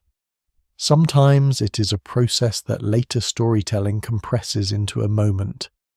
The oases, then, are not interruptions in the desert story. They are the story's hinges, Karga, Dakhla, and Siwa each offer a different way of understanding the vanished force as a logistical challenge, as a political conflict, as a sacred confrontation, or as a legend reshaped by distance. The army's fate depends on which path one imagines, but every path leads to the same larger truth. Beyond the Nile, survival belongs to those who understand the land deeply. Empires can command marches, but oases command life, and somewhere among those routes, wells, depressions, and erased tracks, the line between history and legend becomes as thin as footprints in wind-blown sand. The sandstorm is the image that made the legend immortal. Without it, the lost army might have survived as a vague report of failed campaigning somewhere west of the Nile. One more obscure military disaster among the many that ancient empires preferred not to remember. With it, the story becomes unforgettable. Men sit down for their midday meal in the desert. The day is already hot. The air trembles. The horizon loses its edge. Then the wind changes. From the south comes a force not shaped like an army and not answerable to one. Sand and dust rise into the sky. Light disappears. Breath becomes difficult. Men cover their faces. Animals panic. Orders vanish in the roar, and the largest empire of its age is reduced to bodies crouching under a moving earth. When the storm passes, the army is gone. This is the version that grips the mind because it is clean, terrible, and complete. It has the shape of judgment. Cambyses sends troops to destroy a sacred oracle, and the desert destroys the troops before they arrive. The punishment matches the offense with almost literary precision. No human enemy needs to appear. No battle has to be described. No political complication has to be remembered. The god of the oasis, or the desert that protects him, answers without a word. For ancient listeners, such a story would not have felt merely dramatic. It would have felt meaningful. A king who overreaches meets a force older than kings. A holy place survives because the land around it becomes its weapon. Herodotus preserves this tradition through what he says the Ammonians report. That detail matters. The story of the storm is not given as the direct testimony of Persian survivors, because by the logic of the tale there are none. It is not supported by a Persian record explaining the loss, nor by a recovered battlefield. It comes as a report from those associated with the intended victims of the expedition. The Ammonians say the Persians are overwhelmed by sand while resting, and this explanation becomes the memory that travels. The evidence remains incomplete, and the source itself invites caution. The people who tell a story about their enemy's destruction may tell the truth, but they may also shape the truth into a form that serves their own sacred prestige. Desert storms are real enough to deserve respect. Anyone who has crossed arid lands knows that wind can transform the world with frightening speed. Fine dust can darken the sun. Sand can strike exposed skin like thrown grit. Visibility can shrink until direction becomes guesswork. A familiar route can vanish. Pack animals may bolt, stumble, or refuse to move. Water skins can be damaged or lost. Food can be fouled. Men separated from the column may not find their way back. A storm does not need to bury every soldier under deep dunes in order to kill. It can scatter, delay, exhaust, blind, and disorient. In a desert expedition already dependent on careful timing, one severe storm at the wrong moment could turn danger into catastrophe. But the famous version asks more than that. It asks us to imagine an entire force, traditionally numbered at 50,000, buried so thoroughly that it leaves no confirmed trace. Modern scholars are cautious here, not because desert weather is harmless, But because the account's scale and neatness raise questions, sandstorms can be deadly. But burying a vast army in a single event is not simple. Men are spread across space. Animals move. Commanders react. Some would likely flee. Some would be separated. Some might survive long enough to leave traces, return to an oasis, or be captured. A storm could be part of a disaster, but whether it alone can explain the disappearance remains uncertain. No single explanation fully accounts for this. There is also the problem of landscape. Popular imagination often turns the western desert into endless soft dunes, as though an army could be swallowed like a ship beneath waves. Yet much of this desert is not a smooth ocean of sand. It includes gravel plains, stony surfaces, limestone plateaus, escarpments, and oasis depressions. There are dune fields, certainly, and sand movement can bury and reveal objects over time, but the terrain is more varied than the legend's simplest image suggests. If the army moved through stony ground, a storm might blind and scatter it without covering it neatly. If it moved near dunes, burial becomes more plausible for some bodies or equipment, but still difficult to apply to the entire force in one clean stroke. The desert can erase, but it rarely erases according to the needs of a perfect story. The timing in Herodotus' account also carries symbolic weight. The men are said to be taking their midday meal when the storm strikes. Midday is the harshest hour, when light is most exposed and shade most desired. It is a moment of vulnerability, when men stop marching, loosen discipline, tend to food and water, and allow the body to rest. A sudden storm then becomes doubly destructive. It catches the army not in formation, not in battle readiness, but in the loose human pause between efforts. Whether this detail preserves real memory or literary shaping is impossible to know, but it gives the event a disturbing intimacy. The army is not defeated while charging, it is taken while eating. A lesser-known possibility is that the sandstorm tradition may have begun as an explanation for silence, rather than as a record of weather. If a Persian force was defeated by rebels, or if it collapsed through logistical failure, or if it was lost in a politically embarrassing campaign, a natural disaster would be a useful way to speak of it without naming human victors. For the Ammonians or desert Egyptians, the storm magnifies sacred protection. For Persian memory, if the story circulated there at all, nature might be less humiliating than defeat by subjects. For later Greek audiences, the storm turns Cambyses' failure into a moral lesson about impiety.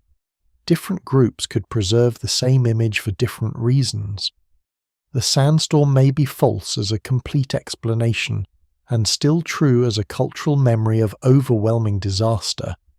This is how legends often work. They do not always invent from nothing. They gather fragments, a real march, a missing force, a hostile landscape, a sacred target, a political revolt, a storm remembered by survivors or witnesses somewhere nearby, and the need to make sense of imperial failure. Over time, the fragments settle into one powerful scene.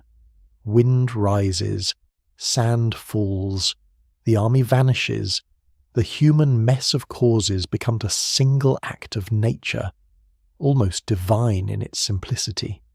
What survives in the record suggests that ancient people often preferred explanations with moral form. Disaster without meaning is difficult to carry.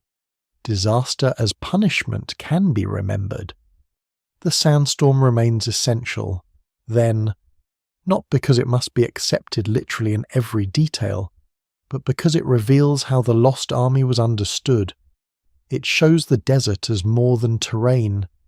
It becomes an agent, a guardian, a witness, perhaps even an accomplice in historical forgetting. Modern archaeology may question the burial of 50,000 men by one storm, but it cannot remove the emotional truth that desert weather can reduce human plans to nothing. The men of Cambyses, if they marched west in any significant number, entered a landscape where wind could break roots, scatter evidence, and turn fear into story. Somewhere between meteorology and myth, the storm still moves across the legend, carrying with it the dust of everything that cannot be proven and everything that has not yet been found. The modern search for Cambyses' lost army begins with a powerful temptation if Herodotus is right. Then the desert is not only a place of disappearance, but a place of preservation, somewhere beneath sand, gravel, or collapsed silence. There might be bones, weapons, harness fittings, arrowheads, pottery, water containers, traces of camps, or the last broken pattern of a military column. Few ancient mysteries offer such a vivid promise. The very idea seems almost cinematic. A ridge of dunes shifts after centuries, and below it appears the outline of men sent by a Persian king, still lying along the route where wind and thirst overtook them. It is the kind of image archaeology rarely provides, and popular imagination eagerly completes. But the closer the search comes to the ground, the more difficult the story becomes. The desert may preserve, but it does not label what it preserves. It may reveal fragments, but fragments do not automatically become an army. Over the years, reports have appeared claiming that traces of the lost force have been found. Some speak of bones scattered in the desert, others of bronze weapons, arrowheads, jewellery, bridles, pottery, or objects said to look Persian. At times, these claims have stirred excitement far beyond the scholarly world because they seem to offer what the legend has always lacked physical proof: a human skull in the sand, a blade near an ancient route, a cluster of artifacts in a remote place. All can feel like the first page of a solved mystery. Yet archaeology depends not on how evocative an object looks, but on context. Where exactly was it found? Was it excavated under controlled conditions? What layer held it? Can it be dated? Is it associated with other material from the same period? Does it form a pattern consistent with a military disaster? Without such answers, even a striking object remains uncertain. This is why careful scholars have treated dramatic discoveries with caution. A desert artifact can be old without belonging to Cambyses. A weapon can be Persian style without proving a Persian army died nearby. Bones can belong to travellers, local inhabitants, later soldiers, caravan workers, nomads, or entirely different episodes of hardship. The Western Desert has known movement for thousands of years. It has seen trade, pilgrimage, garrisons, mining routes, oasis settlement, Roman roads, medieval travel, local conflict, and modern disturbance. Any search for a 6th century BCE military disaster must separate one layer of human presence from many others. The evidence remains incomplete not because there is nothing in the desert, but because there is too much time spread thinly across too much space. There is also the problem of sensational announcement. The phrase "lost army found" has a power that ordinary archaeological caution cannot compete with. It travels quickly. It gives newspapers, documentaries, and websites a perfect hook. It promises closure to a story famous precisely because it lacks closure. But a claim made in public is not the same as a discovery accepted by specialists. If an expedition reports Persian remains without publishing full excavation data, secure dating, photographs, maps, and peer-reviewed analysis, the mystery is not solved. It has only acquired another layer. Some claims have been challenged because they were poorly documented, because the objects were not conclusively linked to Cambyses, or because the proposed route did not match the strongest historical and geographical arguments. The desert does not need falsehood to mislead people. Hope is often enough. The most famous modern claims tend to return to the old sandstorm image. Searchers look for the army along routes imagined between the Nile and Siwa, or in areas where dunes might plausibly have hidden men and equipment. This is understandable. The traditional story points toward the Ammonians, and Siwa's fame gives the search a clear destination. But if the route itself is disputed, then the search area expands dramatically. If Herodotus' oasis should be understood through Karga or Dakla, or if the disaster occurred in connection with rebellion in the southern oases, then many searches in the far northwest may be chasing the wrong shadow. A single assumption about geography can move the lost army hundreds of kilometers across the map. In a desert that large, even a small error becomes almost fatal to discovery. Dakla Oasis has therefore become increasingly important in serious discussion, not because it has produced a neat field of Persian corpses, but because it fits a more politically complex reading of the story. The oasis has evidence of significance during the Persian period, and the wider region may have been tied to resistance against Persian rule. The theory associated with Petubastis IV suggests that Cambyses' lost force may have been destroyed not by a miraculous sandstorm near Siwa, but in a conflict connected to a native Egyptian revolt in the oasis world. This does not remove the mystery. It changes the kind of evidence one might expect. Instead of a single burial under dunes, there might be traces of fighting, administrative disruption, altered control of settlements, inscriptions, fortification patterns, or indirect signs that Persian authority suffered a serious blow in the desert. Such evidence is harder for the public to visualize, but it may be historically more revealing. A lesser-known difficulty is that an army defeated by humans may leave fewer obvious remains than an army suddenly buried by nature. Victors strip battlefields. Weapons are valuable. Armor can be reused. Animals are taken. Prisoners may be moved. Bodies may be buried, exposed, burned, scattered, or removed according to local custom and practical need. If the defeated force breaks apart, its traces spread over a wide area, a skirmish here, a failed retreat there, a camp abandoned elsewhere, a small group dying near a well far from the main route. Later occupation can disturb or cover these traces. In such a scenario, archaeology may never find one dramatic lost army site. It may find hints, each meaningful only when placed into a larger pattern.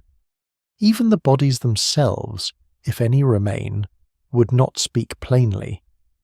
To identify soldiers of Cambyses, archaeologists would need more than human bones in desert conditions. They would look for dating consistent with the late 6th century BCE associated artifacts of Achaemenid military character, evidence of origin, trauma or exposure patterns, and a plausible route or historical context. Scientific methods can help radiocarbon dating, isotope analysis, DNA when preservation allows, material study of metals and ceramics, and comparison with known Persian period objects, but the desert imposes limits. Preservation varies, contamination happens, looting destroys context. Many older finds were collected before modern methods could record them properly. Once context is lost, even genuine evidence can become almost mute. The problem of expectation also matters. People imagine 50,000 men leaving 50,000 bodies, but if the number is exaggerated, the expected archaeological signature changes. A force of several thousand, or even a smaller elite detachment with support personnel, could vanish into the record much more easily. If some were killed, some captured, some dispersed, and some later died in retreat, the remains would not resemble a single buried army at all. The legend's enormous number may make the lack of evidence seem impossible, but if the historical event beneath the legend was smaller and more complex, the silence becomes less surprising. Scholars still debate the scale, and the ancient number cannot be treated as a census. This does not mean the search is hopeless. It means the question must be asked differently. Instead of looking only for a spectacular mass grave beneath dunes, modern investigation must follow roots, water systems, settlement histories, political changes, and material traces across the oasis network. It must ask where a Persian force would logically move, where it could be supplied, where it could be trapped, where rebellion might gather, and where later memory might transform defeat into divine storm. The lost army may be found not through one astonishing discovery, but through the slow tightening of probabilities. For now, bones, weapons, and desert rumours remain false trails as often as they are clues. Each reported find draws the mind toward the vanished men, yet none has securely ended the debate. The army remains suspended between text and terrain, between Herodotus's storm and archaeology's refusal to rush. Somewhere in the western desert, there may still be traces of what happened. They may lie under sand, or in a forgotten archive of pottery and ruins, or in the political memory of an oasis that briefly defied an empire. The desert has not denied the story outright. It has simply refused to give it back whole. The most unsettling alternative to the sandstorm is not that Herodotus invented everything, nor that the desert played no role at all. It is that the vanished army may have been lost in a political struggle, and that the storm became the story people preferred to remember. In this reading, the western desert is not a stage for divine weather alone. It is a rebel landscape. The men of Cambyses do not simply march into nature and disappear. They march into a region where Persian authority is still young, Egyptian resistance still possible, and the oases capable of sheltering a challenge to imperial rule. The disappearance becomes not only a tragedy of heat and sand, but perhaps a defeat so dangerous to Persian prestige that later memory turned it into an act of the desert. This possibility gathers around the shadowy figure of Petubastis IV, an Egyptian ruler whose name has become important in modern attempts to rethink the lost army. He is not famous like Cambyses, Cyrus, or later Alexander. He does not stand at the centre of grand popular history, yet his importance lies precisely in the fact that he appears in the cracks of empire, where the official story grows thin. Evidence connected with Dakhla Oasis has led some scholars to suggest that Petubastis may have led or represented a native Egyptian revolt against Persian rule after Cambyses' conquest. If that is correct, then the western desert was not merely a remote zone beyond the Nile. It was a place where a rival claim to kingship could survive, gather support, and embarrass an empire that has supposedly already taken Egypt. The theory is powerful because it explains several problems at once, though it does not solve them beyond debate. It explains why a Persian force might move into the Oasis region from Thebes. It explains why later memory might preserve a major disaster without preserving a clear Persian account of defeat. It explains why the story's geography feels unstable when forced into a simple route to Siwa. It also explains why the sandstorm tradition is so useful. A force destroyed by weather is unfortunate. A force destroyed by rebels in a newly conquered land is politically poisonous. For an imperial government, the difference matters. Nature does not claim the throne. Rebels do. A revolt in the Oasis world would have its own logic. The oases are distant from the Nile's main centres but not detached from Egypt. They can provide refuge, resources, and symbolic separation from foreign-controlled cities. A rebel ruler in such a place could draw on Egyptian traditions of kingship while remaining difficult to reach. The desert protects not by being empty, but by making pursuit expensive and dangerous. An imperial army must follow known routes, secure water, and depend on guides. Local forces, if they know the terrain, can choose when to appear, when to withdraw, when to deny supplies, and when to let the desert itself weaken the enemy. A large army sent to crush resistance may find that its size makes it less agile than the forces it pursues.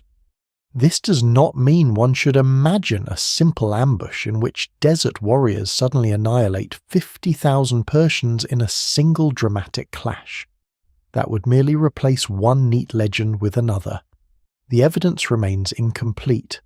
If conflict occurred, it may have been a sequence of events delay, harassment, water denial, local defection, failed intelligence, skirmishing, panic, and perhaps final defeat near an oasis or along a retreat route. The number of soldiers may have been far smaller than Herodotus reports. The campaign may have been remembered in exaggerated form because the loss was shocking, not because every detail was literal. What matters is that rebellion provides a human mechanism for disappearance, one that fits the political tension of Egypt under early Persian rule. The figure of Petubastes also changes the emotional centre of the story. In the sandstorm version, the army disappears because Cambyses offends a god and the desert answers. In the rebellion version, the army disappears because conquered Egypt is not truly conquered. The danger is not only above the men in the wind or below them in the sand. It is around them in the human landscape, in oasis settlements, in local loyalties, in priests, guides, messengers, and leaders who may recognize another king. The desert does not replace politics. It gives politics a place to hide.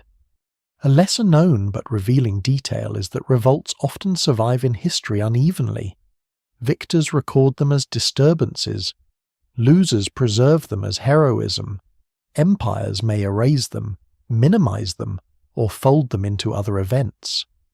When records are fragmentary, a rebellion can appear only through scattered traces, a name in an inscription, an interruption in administration, an unusual local monument, a later tradition, or a silence where one expects royal certainty.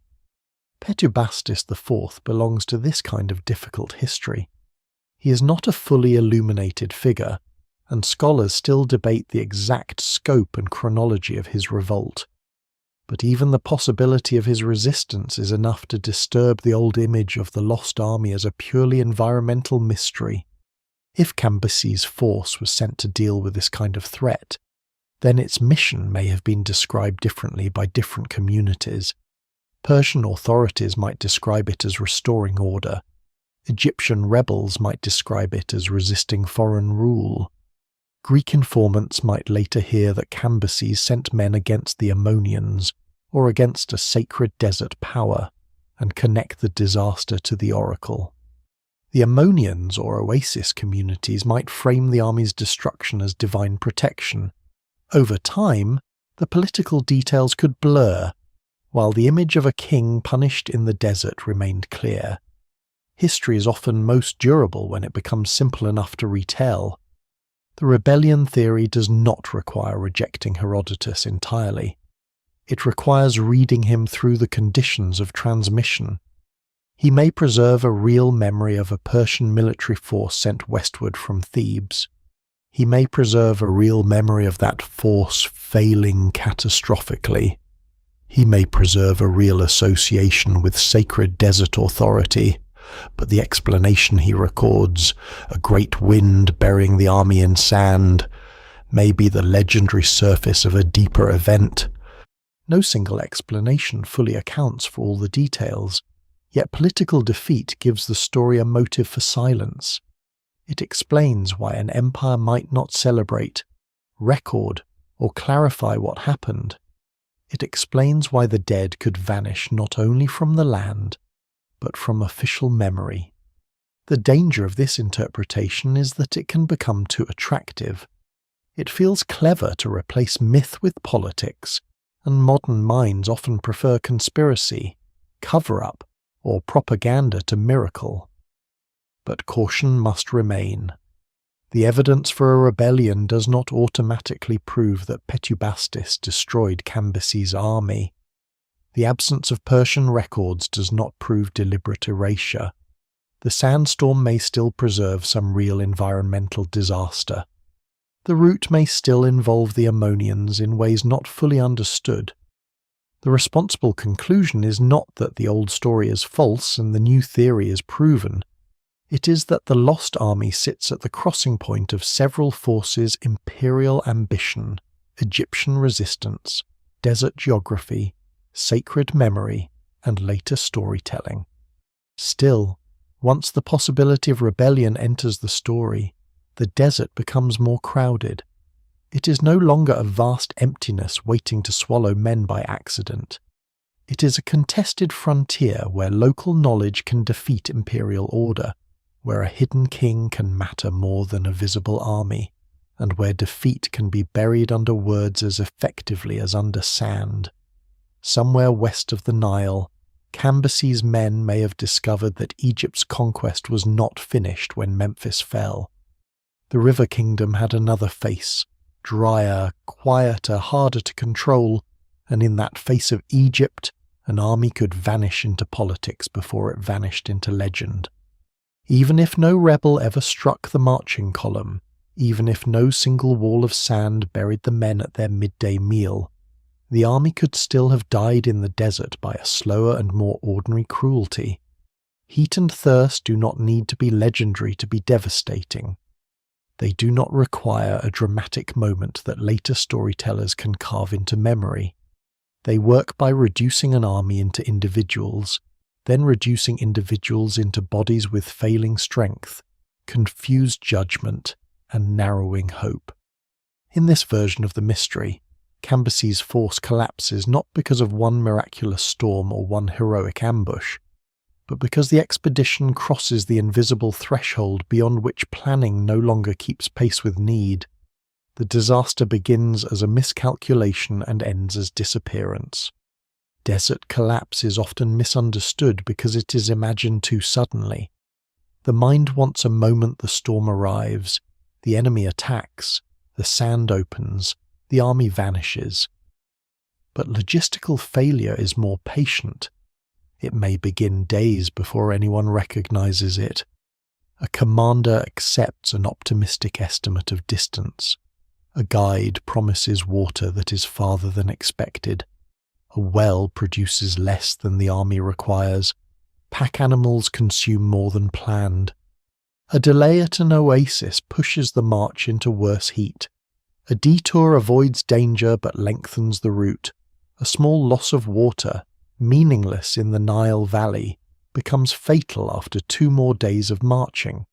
By the time the soldiers understand that the calculation has failed, turning back may be as dangerous as going forward. For a large force, water is destiny. Each man needs enough to remain functional, not merely alive. Soldiers who are dehydrated cannot march efficiently, carry equipment, obey complex orders, or fight well. Animals are even more critical because they carry the very supplies on which the men depend. When animals weaken, loads must be redistributed. When loads are abandoned, the army loses food, water, tents, tools, and spare equipment. When men are forced to carry more, they tire faster and require more water. The system begins to feed on itself. A few failures create new failures. The army does not break like a wall. It unravels like rope under strain. Heat deepens the danger because it attacks judgment. A thirsty army is not simply a suffering army. It is an army less able to make good decisions. Men become irritable, slow, frightened, and more vulnerable to rumour. Officers may push harder to reach the next water point, but pushing harder increases exhaustion. Resting preserves strength, but resting consumes time and water. Marching by day exposes men to heat. Marching by night risks losing the route, scattering animals, and breaking formation. Every choice becomes costly. The desert does not offer a correct answer, only different ways to lose. In the Western Desert, the contrast between day and night can also wear down the body. The day brings glare, heat, dust, and dryness. The night can bring cold, stiffness, and disturbed sleep. Men who have marched under sun may shiver before dawn. Their bodies never fully recover. Sand and grit enter food and eyes.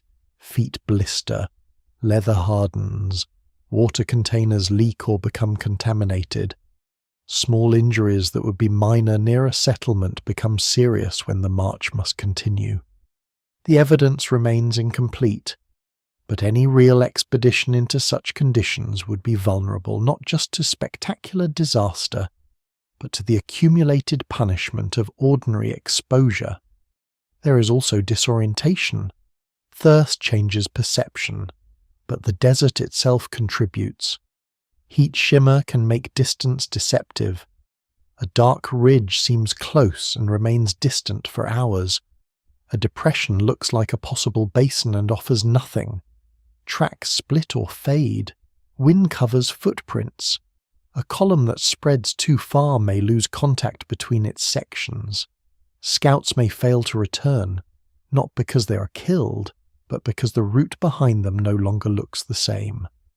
If the force becomes uncertain of its direction, panic does not need to be immediate.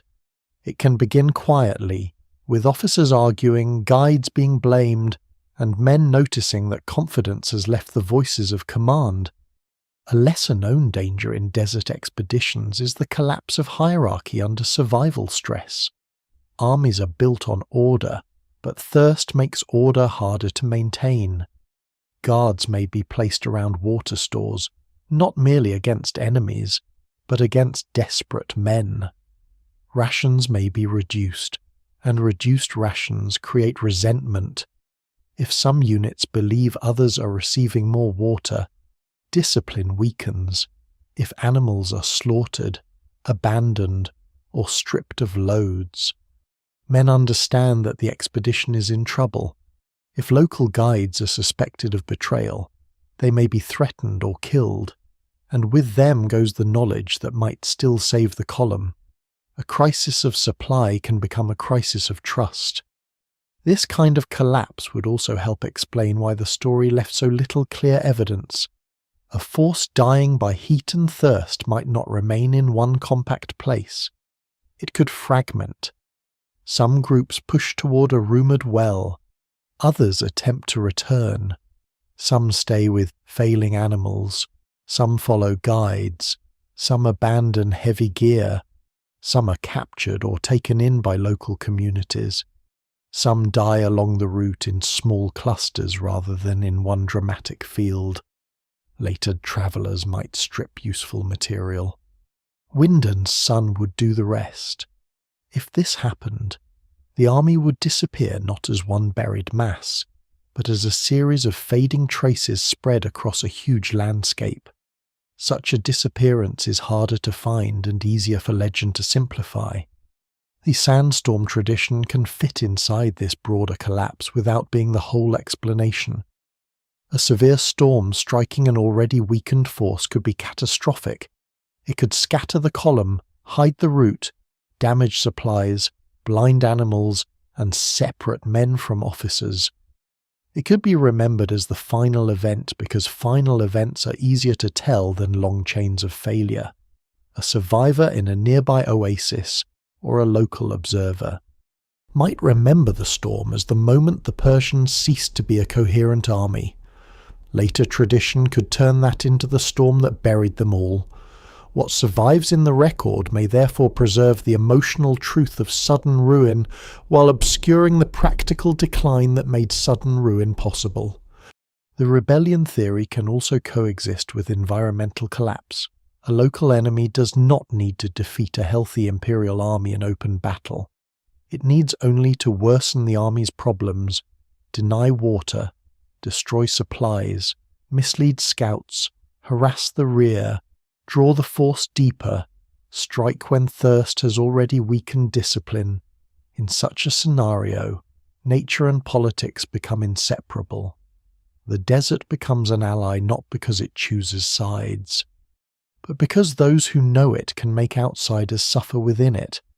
No single explanation fully accounts for this, and perhaps that is because the real disaster, if it happened, did not belong to a single cause.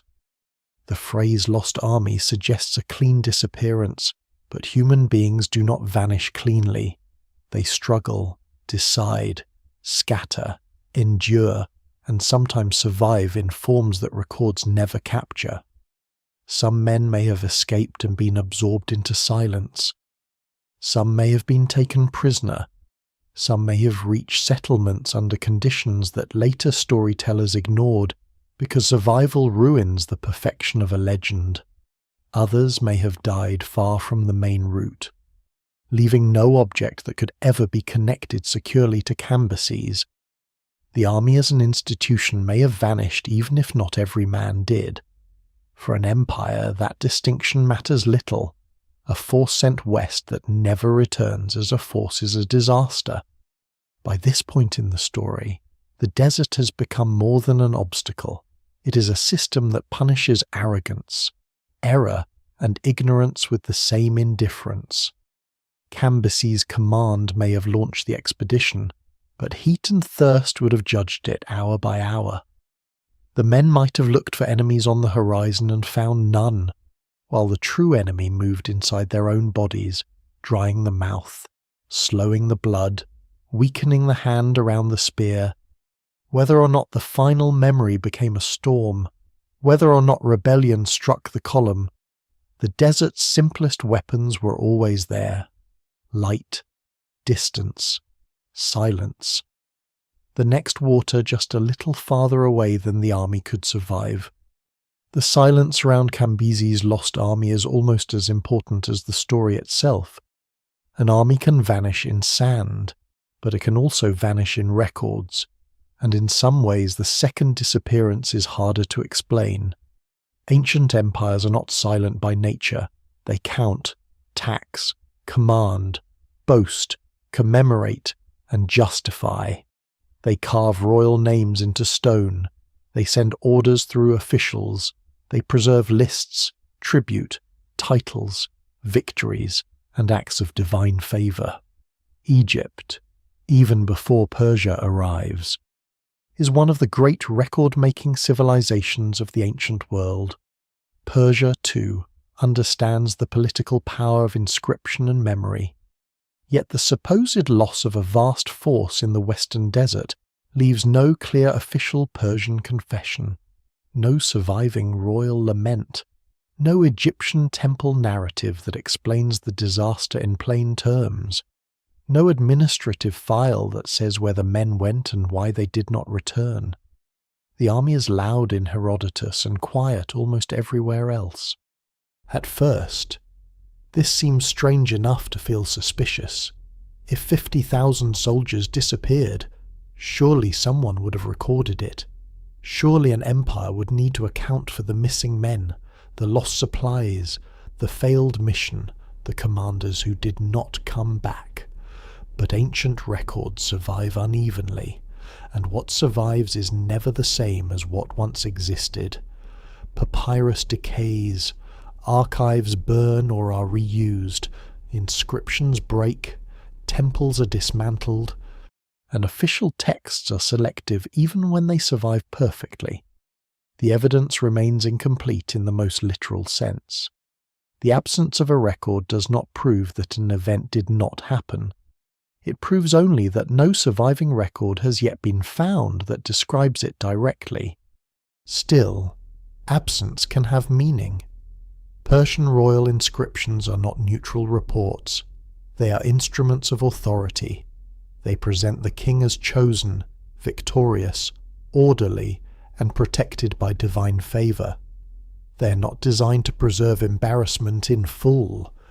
When kings speak in stone, they rarely pause to describe the campaign that failed, the commander who misjudged the route, or the desert people who resisted successfully. Defeats may be omitted, transformed, blamed on rebels, or hidden behind language of restored order. An empire does not need to lie in every detail to shape memory. It needs only to decide which details deserve permanence. This is especially relevant in the Achaemenid world after Cambyses. Cambyses dies in 522 BCE under circumstances that become tangled with succession crisis, revolt, and the rise of Darius I. The empire does not simply pass from one settled reign to another in perfect calm. Darius, in asserting his own legitimacy, presents himself as the restorer of order after deception and rebellion.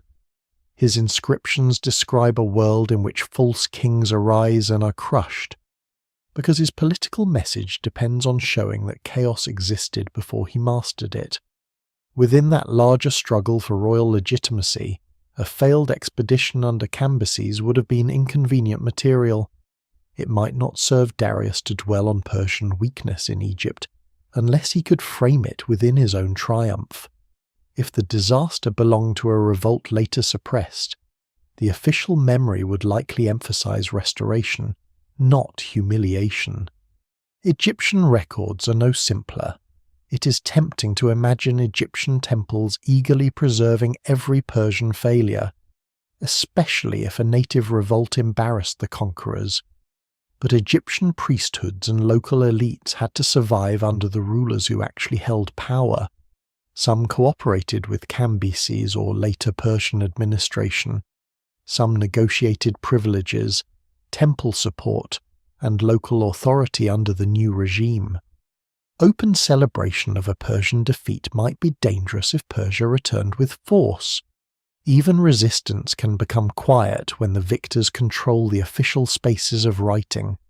Egyptian memory often preserves political trauma indirectly, through names, titles, cult activity, local monuments, or later traditions rather than direct narrative explanation. The case of Cambyses' reputation shows how complicated memory can be. Greek and Egyptian hostile traditions portray him as sacrilegious, violent, and unstable. A king who harms sacred animals, insults customs, and behaves as if conquest entitles him to mock the gods. Modern historians treat this portrait with caution, because some parts may be shaped by anti-Persian feeling, priestly resentment, or moral storytelling. At the same time, the hostility itself is historical evidence of something. Cambyses was remembered by some communities as a deeply disruptive foreign ruler. What survives in the record suggests a contested memory, not a simple biography. He could be officially recognized as pharaoh in some contexts and hated as an impious invader in others. Both possibilities can coexist because empire is lived differently by different people. A lesser-known problem is that records of failure often survive better when a later ruler can use them. Darius records rebellions because crushing rebellion proves his authority. A local Egyptian text may preserve a rebel king's name because that name mattered in a specific place. But a lost army that remains unresolved is difficult to use. If Persia admits that Cambyses sent a force into the desert and lost it, the admission weakens the aura of command. If Egyptian rebels claim victory but later lose power, their records may be destroyed, ignored, or left only in fragments. If the Ammonians claim divine protection, their oral tradition may live more strongly than administrative documentation. The result is a strange imbalance. The most dramatic version survives through storytelling, while the political paperwork that might clarify it is gone. This silence also affects how modern scholars interpret Herodotus. If there were a clear Persian inscription stating that Cambyses' army perished in a sandstorm, the debate would look different. If there were an Egyptian text celebrating Petubastis IV's destruction of Persian troops in Dakhla, the debate would look different again. Instead, the historian must work with a triangle of uncertainties Herodotus' vivid account, scattered archaeological and inscriptional clues from the oasis world, and the absence of direct imperial confirmation. No single explanation fully accounts for this silence. It may be the silence of lost documents. It may be the silence of deliberate omission. It may be the silence created when a smaller event becomes magnified in later tradition, or it may be all three at once. Political memory has its own desert. Events enter it and come out changed. An army that fails in a remote campaign may become a storm story. A rebellion may become a footnote. A rebel king may survive only as a name. A humiliating defeat may be dissolved into later claims of restored order. Even victory can be reshaped, because victors prefer clean narratives and history rarely gives them clean events. The lost army of Cambyses is therefore not only missing in the sand, it is missing in the archive because archives are human constructions, guarded by power, accident, decay, and desire. By the time later generations look back, Cambyses' western expedition has become a shadow thrown by several lights. Herodotus gives it form. The desert gives it atmosphere. Modern archaeology gives it questions. The silence of official records gives it depth. Somewhere behind that silence may lie a real command, real soldiers, real fear, real death, and perhaps a real political defeat.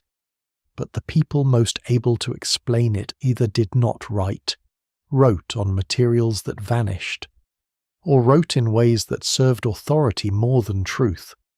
The empire moved on, Egypt endured, the oases kept their own memories, and the vanished army remained in the most dangerous place history can leave an event known enough to haunt the world, but not known enough to rest.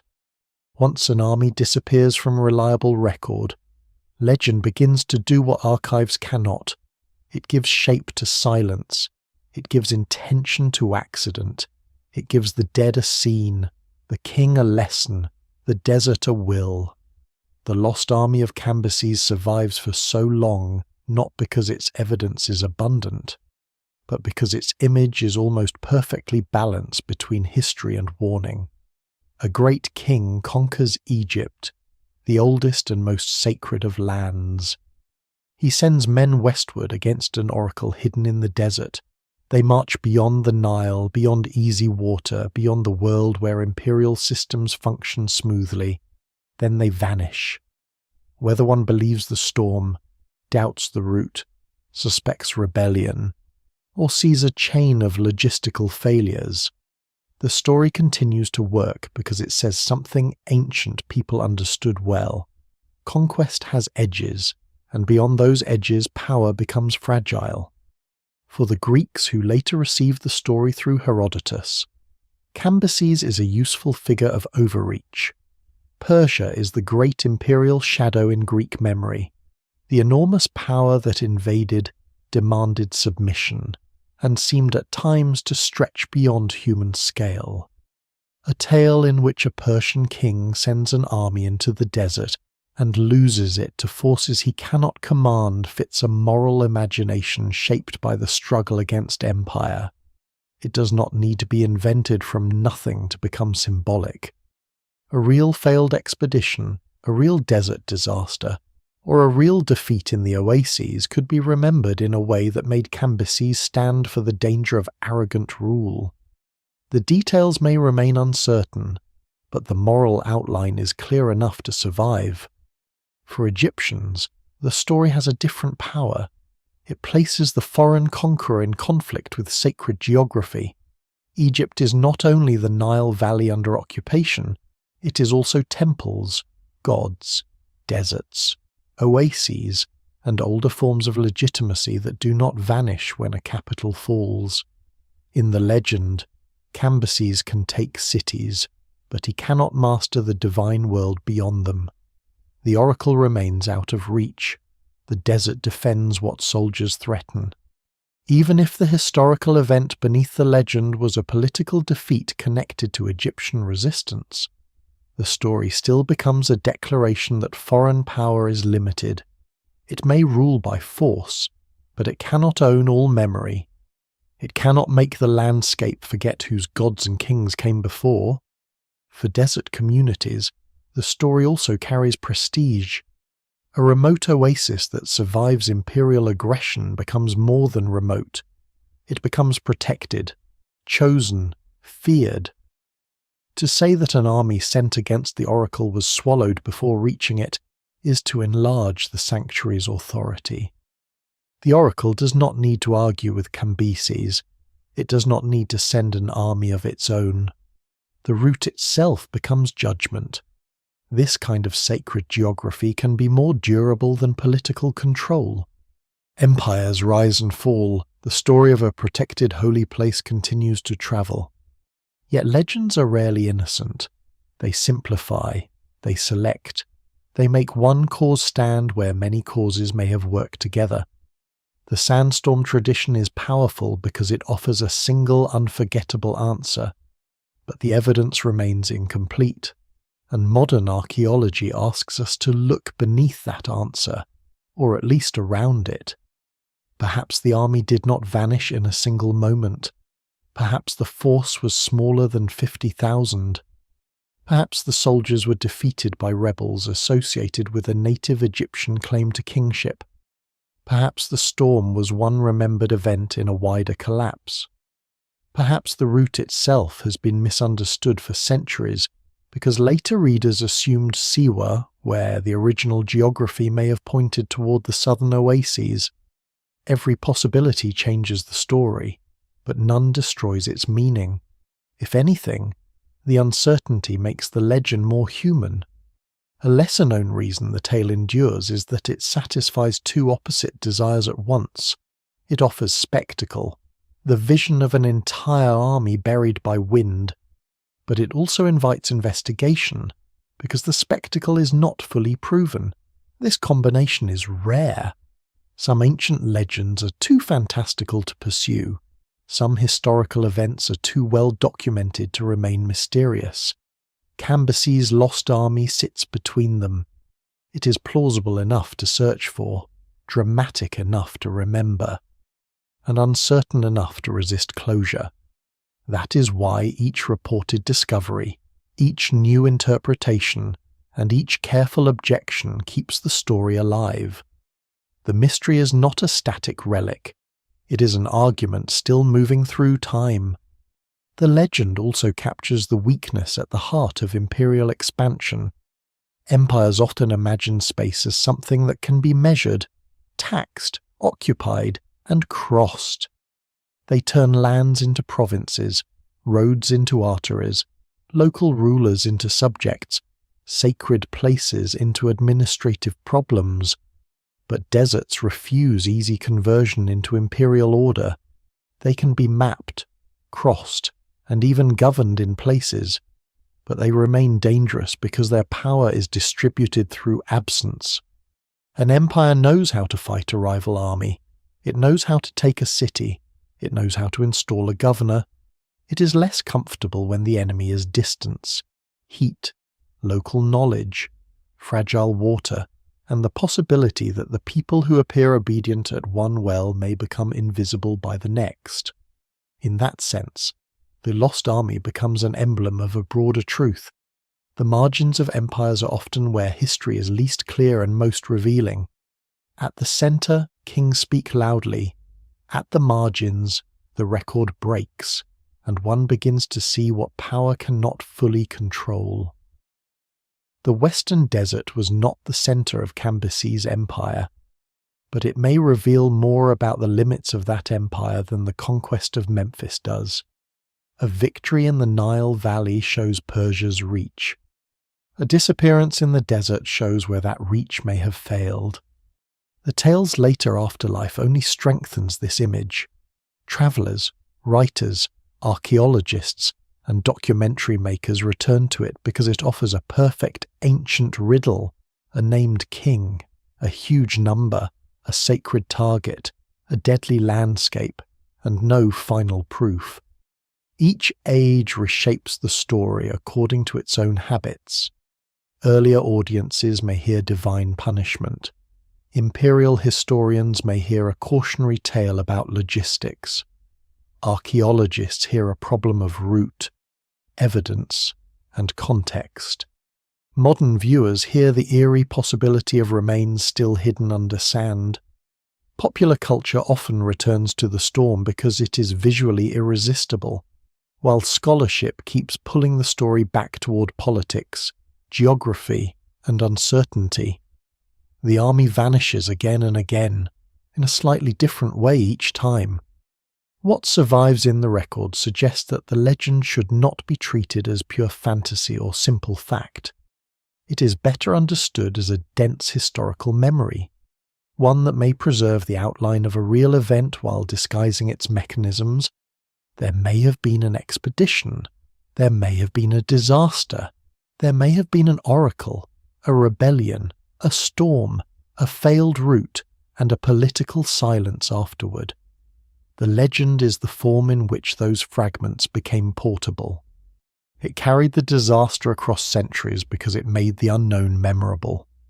So the lost army passes from defeat into legend not by leaving history, but by entering the part of history where fact and meaning become difficult to separate. Cambyses' men, whoever they were and however many marched, become symbols of soldiers sent too far from the systems that sustained them. Cambyses becomes the king whose ambition met a landscape older than his empire. The desert becomes the keeper of both body and explanation, and the story itself becomes a warning whispered across time. There are places where power can march in formation, with banners lifted and orders clear, and still find that the world has no obligation to answer. What the desert still keeps is not only a possible field of bones or a scatter of Persian weapons waiting under sand, it keeps the harder thing, the space between what happened and what can be proven. After more than 2,500 years, the lost army of Cambyses remains suspended between Herodotus' story, archaeological caution, desert geography, and the political aftershocks of conquest. It is tempting to demand one answer, one final scene, one exact place where the men were swallowed, defeated, scattered, or buried. But ancient mysteries rarely survive because they are simple. They survive because the surviving evidence is strong enough to point toward an event, yet broken enough to deny certainty. The old version still has power. A king sends 50,000 men against the Oracle of Amun. The army crosses the desert. A southern wind rises. Sand darkens the world.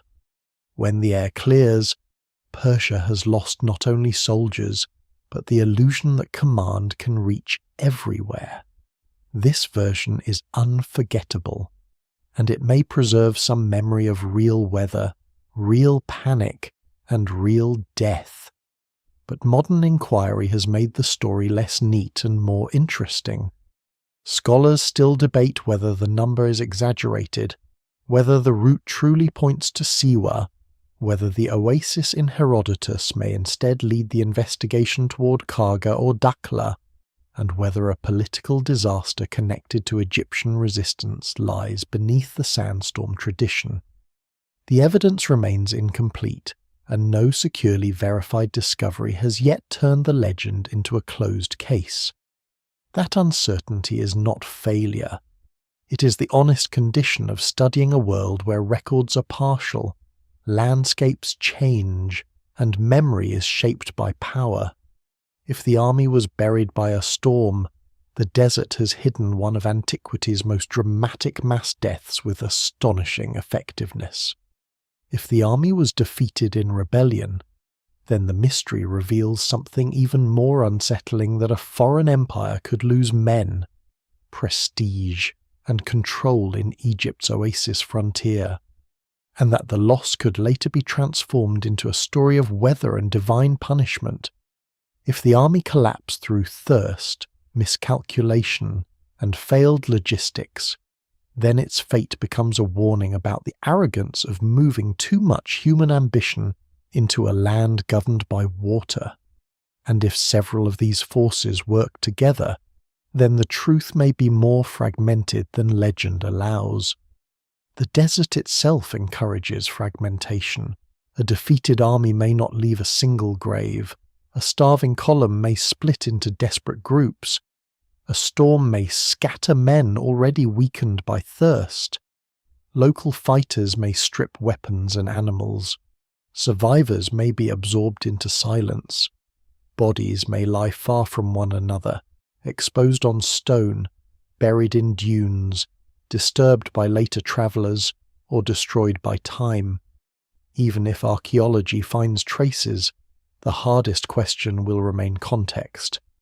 Are these the men of Cambyses, or another caravan, another garrison, another forgotten hardship in a landscape full of forgotten hardships?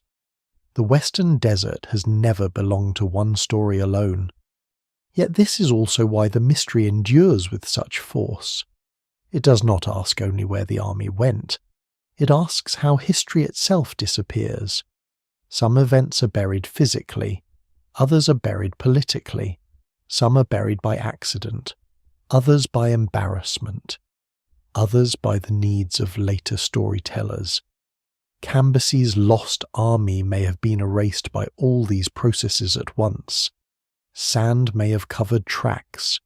Imperial silence may have covered defeat. Sacred legend may have covered politics. Modern imagination may have covered uncertainty with images too beautiful and terrible to resist. What survives in the record suggests that a Persian military action in Egypt's western desert world is plausible, perhaps even likely, but the exact nature of its disaster remains unresolved. The tale should not be flattened into fantasy, because Herodotus may preserve a real memory of failure. It should not be repeated as proven fact, because archaeology has not confirmed the famous sand burial. It should not be stripped of mystery, because the remaining questions are the very heart of the case. The lost army is not a puzzle with one missing piece. It is a shattered vessel, and every fragment catches a different light. The final image, then, is not a solved battlefield. It is a route fading west of the Nile. It is a line of soldiers leaving the green land behind, carrying empire into a place where empire becomes dependent on wells, guides, weather, and local loyalty. It is Cambyses, distant and powerful, unable to control what happens once his order enters the desert. It is the Oracle, whether at Siwa or remembered through a wider sacred landscape, standing at the edge of human certainty. It is Dakhla and Karga, not as empty names, but as living oases where politics, survival, and memory may have crossed. It is a storm that may be literal, symbolic, or both. And beneath all of it is the desert, patient as stone, keeping whatever remains without hurry. The lost army of Cambyses still haunts history because it refuses to become only one thing. It is a military mystery, a desert survival story, a warning about imperial overreach, a problem of ancient geography, a question of archaeology, and perhaps the ghost of a political defeat. The men who marched west are gone, but the uncertainty around them remains alive. Somewhere beyond the Nile's old edge, in a landscape where wind can erase a path before evening, history still pauses and listens. The desert gives back fragments, rumours, and silence. For now, that silence is the closest thing to an answer. And so the story settles, not into certainty, but into distance. The river continues to flow in the east, carrying silt, memory, and the old rhythm of Egypt toward the sea. The oases remain in the west, small worlds of water and shade held inside a country of stone and light. Between them lies the space where Cambyses' soldiers passed out of the reach of ordinary history. They may have died beneath a storm. They may have fallen in a conflict that empire did not want remembered. They may have scattered under heat, thirst, fear, and failed direction until the army ceased to be an army at all. The desert does not say. Time softens the edges of every empire. Persia, once vast enough to command nations, becomes ruins, inscriptions, names, and debates. Egypt, older still, changes rulers, languages, gods, and borders, yet keeps its power to draw the imagination back. Herodotus writes, "Later scholars question, archaeologists search, and the sand continues its slow work. Nothing in the story remains completely still. Even silence changes, because each generation hears it differently." Perhaps that is why the lost army feels larger than its numbers. It is not only about 50,000 men, whether that number is literal or legendary. It is about all the human plans that enter landscapes too large for them. It is about commands spoken with certainty and carried into places where certainty thins. It is about how quickly a road can become a rumour, how easily victory can become vulnerability, and how memory can preserve a disaster while hiding its cause. At the end, there is only the desert at dusk. The heat loosens its grip, the stones cool, the palms of distant oses turn dark against the last light. Wind moves softly over ground that has held the steps of traders, soldiers, rebels, pilgrims, and the forgotten dead. Somewhere beneath that vast quiet may lie the trace of Cambyses' army, or only the echo of a story told so long that it has become part of the landscape itself. The Nile is far away now. The king is gone. The oracle is silent. And the desert, still keeping its own counsel, waits beneath the stars,